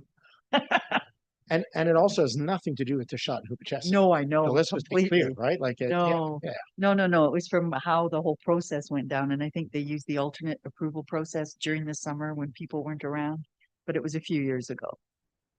It was like 10 years ago. Yeah. Okay, Dr. Minions and then Dr. Siga, and then Dr. Boyko. Thank you. I actually turned my camera on because I was going to call a point of order and I decided not to, but I just wanted to note that it did feel like Director Boyko was interrupting the chair back and forth quite a bit. I understand that this is an issue that people feel really strongly about, but I think we need to make an effort to still just follow appropriate order when we're debating these topics. And it did feel like it just got a bit too argumentative. On the actual issue, I really appreciate the fact that staff brought this forward to First Nations first. I recognize this is not the city of Port Alberni, but at the city, our approach is to bring projects extremely early on, really when they're concepts, to Sachot and Hoopachesset.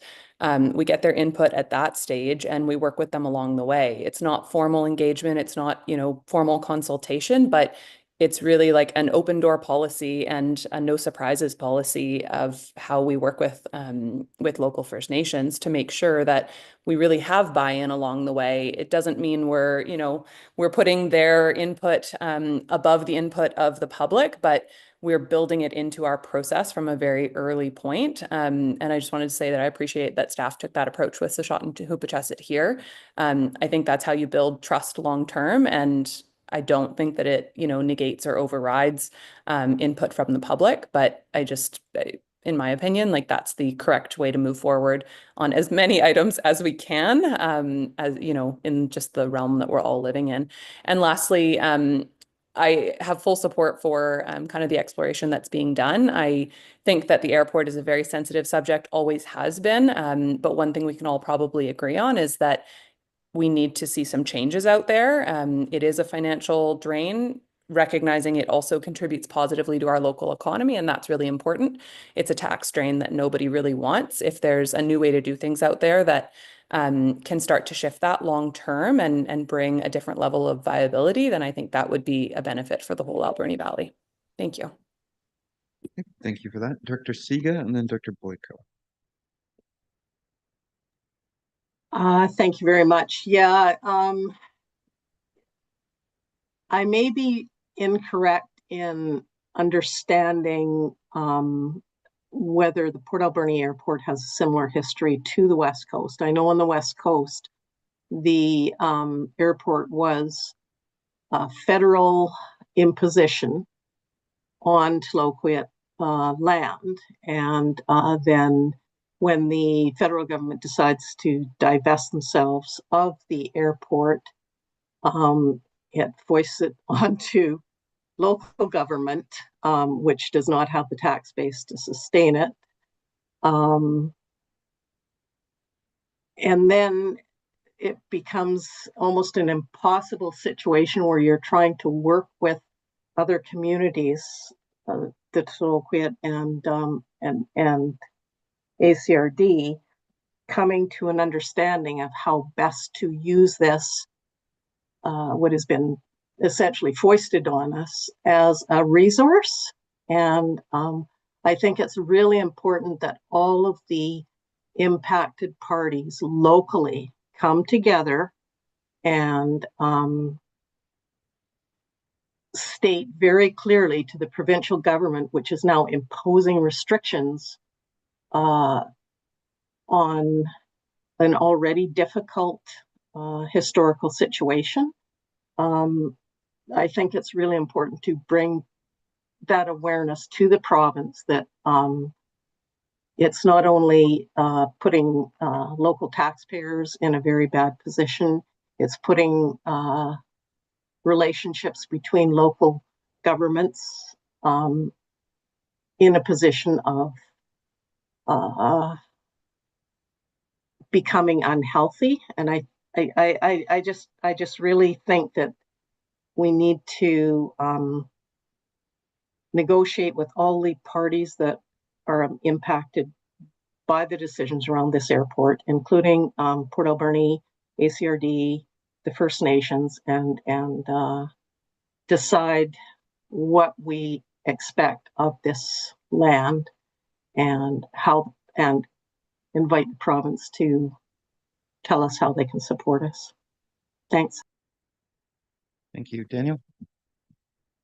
Thank you, Director Siga. You raise another good point that I forgot to flag in the report, and that is that the BC airport policy is currently at odds with the Look West strategy. So very recently, the province issued their Look West strategy, which is all about attracting investment in BC, and they have overtly identified aviation as an area to grow. On all of the provincially run airports, there's a little over 40, this policy applies. And so it means that there's a little over 40 airports across the province that should fall under the strategy to attract more aviation business at their airports, but are restricted by the fact that they can't at the same time. So it's a real conflict. And one of the key areas that also isn't permitted is something like manufacturing. So the manufacturing of custom parts, for example, is not on the list. So arguably, there's a number of activities taking place that, if clearly highlighted, create a real problem in terms of triggering the reverter for not being compliant with the policy. And this isn't just an us problem, it is an everyone problem. As an example, so the Long Beach Airport is not provincial, it's federal. And so, and it has commercial flights. It's somewhat just over 10,000 passengers came through just last year, right? So it is a very active airport given its size, but we also have an RV site, and it's not obstructing us from running an airport. We have a golf course. It's not stopping us from running an airport. We have greenhouses, not stopping us from running an airport. So all these things that are certainly not on the list for the province are actually helping offset the costs on the West Coast. And like, this is the point, that they created a policy that overtly puts a stick in our spokes. And at the same time, they have a strategy saying, come invest in our airports. Well, that doesn't work. Something's got to give. And that's what we want to bring to the province's attention. which is something that we're going to be bringing up with the province at UBCM. That's part of the reason why we did it that way.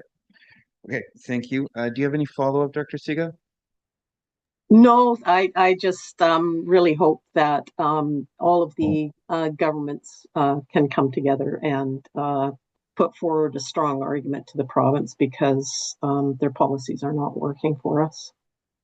Okay, thank you for that. Dr. Boyko, please go next. Thank you, Chair. First off, I agree with what Director Minion said, that decorum is important, and I will make sure I keep an eye on that. It has, anyways, I've seen it in the past other people, and we always got to make sure we're doing the right thing. I don't think there is a change in the approved uses since it was granted. Like, nothing's changed. We just want to make it more permissible. Is that correct, Daniel? Yeah, like in theory, nothing has changed, but that policy is the one thing I need to flag as a change, because the policy shifted an interpretation of what is airport compliant, and that interpretation gave local government, gave us way more ability to attract investment prior to 2019. As of 2019, there is a closed list. So if you look at the appendix in that land policy, that is the list. Now the policy says, oh, don't worry, there's a variance process to follow if you want to do something outside that list. There is actually, when you ask, no process. There's no established process for the variance. And the experience that when I was working for another employer, and that others in other areas have experienced, is when you go through the variance process, you are not approved. And the only thing Qualicum Beach got approved after 2019 was to have search and rescue at the airport. And it was only approved after being denied because the policy interpretation branch stepped in and said, you can't not have search and rescue at your airport if that's where they, and so, but beyond that, you can't have a business park in theory.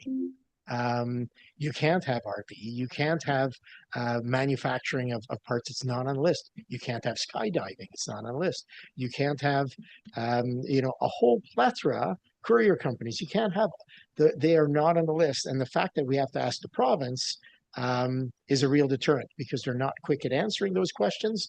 And usually the answer is no. Perfect, thank you. And with regard to, I want to say First Nation engagement, 100% support it. I just challenge the fact that we should do it before the members of the public get to be involved, the members that are actually paying for it. So in an environment like this, where we have the First Nations at the table, it's great. We're talking, we're bringing everything out in the open right away. Having the meetings on the side in advance before we bring it out to everybody, that's what I would like to challenge. Thank you very much. Thank you for that. I would just add to that we serve residents as well as taxpayers, not just taxpayers, of which First Nations folks are there too. So the sequencing, as long as they both happen, I think it's okay. So with that in mind, I did promise to go back to Director Haggard, so please go ahead. Thank you, Mr. Chair. I'd like to move that the Alberni-Quicot Regional District Board of Directors receive this report for information regarding regulatory and operational requirements associated with 1, conceptual plan outlining the expansion of the East Taxiway at the Alberni Valley Regional Airport, representing the first step in a long-term development of the east side. 2, consideration of ancillary uses not currently permitted under provincial grant conditions. And 3, hosting of special events, including drag racing on the non-airside areas of the airport. Seconded by Director Roth. Any further comments? Seeing none, all those in favor? All opposed? Motion carried. Okay, we do have to receive the rest of the reports though. Is anyone willing to move that? Thank you, Director Coots, seconded by Director Roth. All those in favor? All opposed? Okay, motion carried. Thank you. All right, that brings us to committee reports, of which there is one. It is a verbal report on the committee of the whole meeting that we held this morning. We had several agenda items, one of which was just the minutes, which we adopted. Second of which was the recommendation that the committee of the whole recommend to approve the draft license of occupation for the Log Train Trail, which will be an item for decision at a later board meeting, not today. And then we also had a staff report that presented the annual report for our park service. And I think that was it, because I can't report on the in-camera item. So with that in mind, that is the report. Do we have a motion to receive the report? Thank you, Dr. Coots, seconded by Dr. Roth. Any comments? Seeing none, all those in favor? Motion carried. All right, that's the first verbal I've given in a long time. That brings us to member reports. Does anyone have anything they'd like to pull out? Dr. Haggard. Thank you, Mr. Chair. I talked about earlier about the FIFA watch parties currently being held at the Kingsman Community Center. There was 2 games today, but unfortunately we were working, we missed them. There's going to be one on Friday, June the 26th. Doors open at 6. It is the New Zealand versus Belgium game starting at 8 p.m. Thursday, July the 2nd, doors open 11. There's going to be a playoff game shown at 12 and another playoff game shown at 8. On Sunday, July the 19th, doors open at 10. And the FIFA World Cup final will be shown at 12 p.m. So if your kids are out of school now, if you're looking for something to do with your family, please come on out. They've got a big screen, lots of music, there's food there. So it's a lot of fun. So please come out and support the FIFA watch parties. All right, thank you. Does anyone else have any other comments or reports? Thank you, Dr. Siga. Go ahead. Thank you. Yeah, at the Alberta Clackwood Continuing Society meeting, we were informed that Michael Kerr will be coming on July 20th. And any of the board members wishing to attend his presentation are to contact Alexa at Echo Center. And the AGM will be upcoming, and we had a presentation on the Watson Estate contributions to the Alberta Clackwood Continuing Care Society so that we could better understand the funding. Thanks. Thank you. Any further reports? Seeing none, I have one report. We have sworn in the successful candidates for our Huu-ay-aht Council. Nicole Malcolmson was successful in her bid to become the 5th elected member of council for Huu-ay-aht. She was sworn in yesterday, and we have a full team now, so happy to report that. But yeah, that's pretty much it. If we could have a motion to receive the reports. Thank you, Dr. Roth, seconded by Dr. Coots. Any further comments? Seeing none. All those in favor? All opposed? Okay, motion carried. Okay, no other business, including late items. Question period. Is there anybody online? Checking now. Nobody online. Nobody online. That brings us to the in-camera portion. That brings us to a motion to close the meeting to the public as per the community charter under sections 91J, information that is prohibited, or information that if it were presented in a document would be prohibited from disclosure under section 21 of FOIPA. And also 21(1)(a)(2), commercial, financial, labor relations, scientific, or technical information of a third party.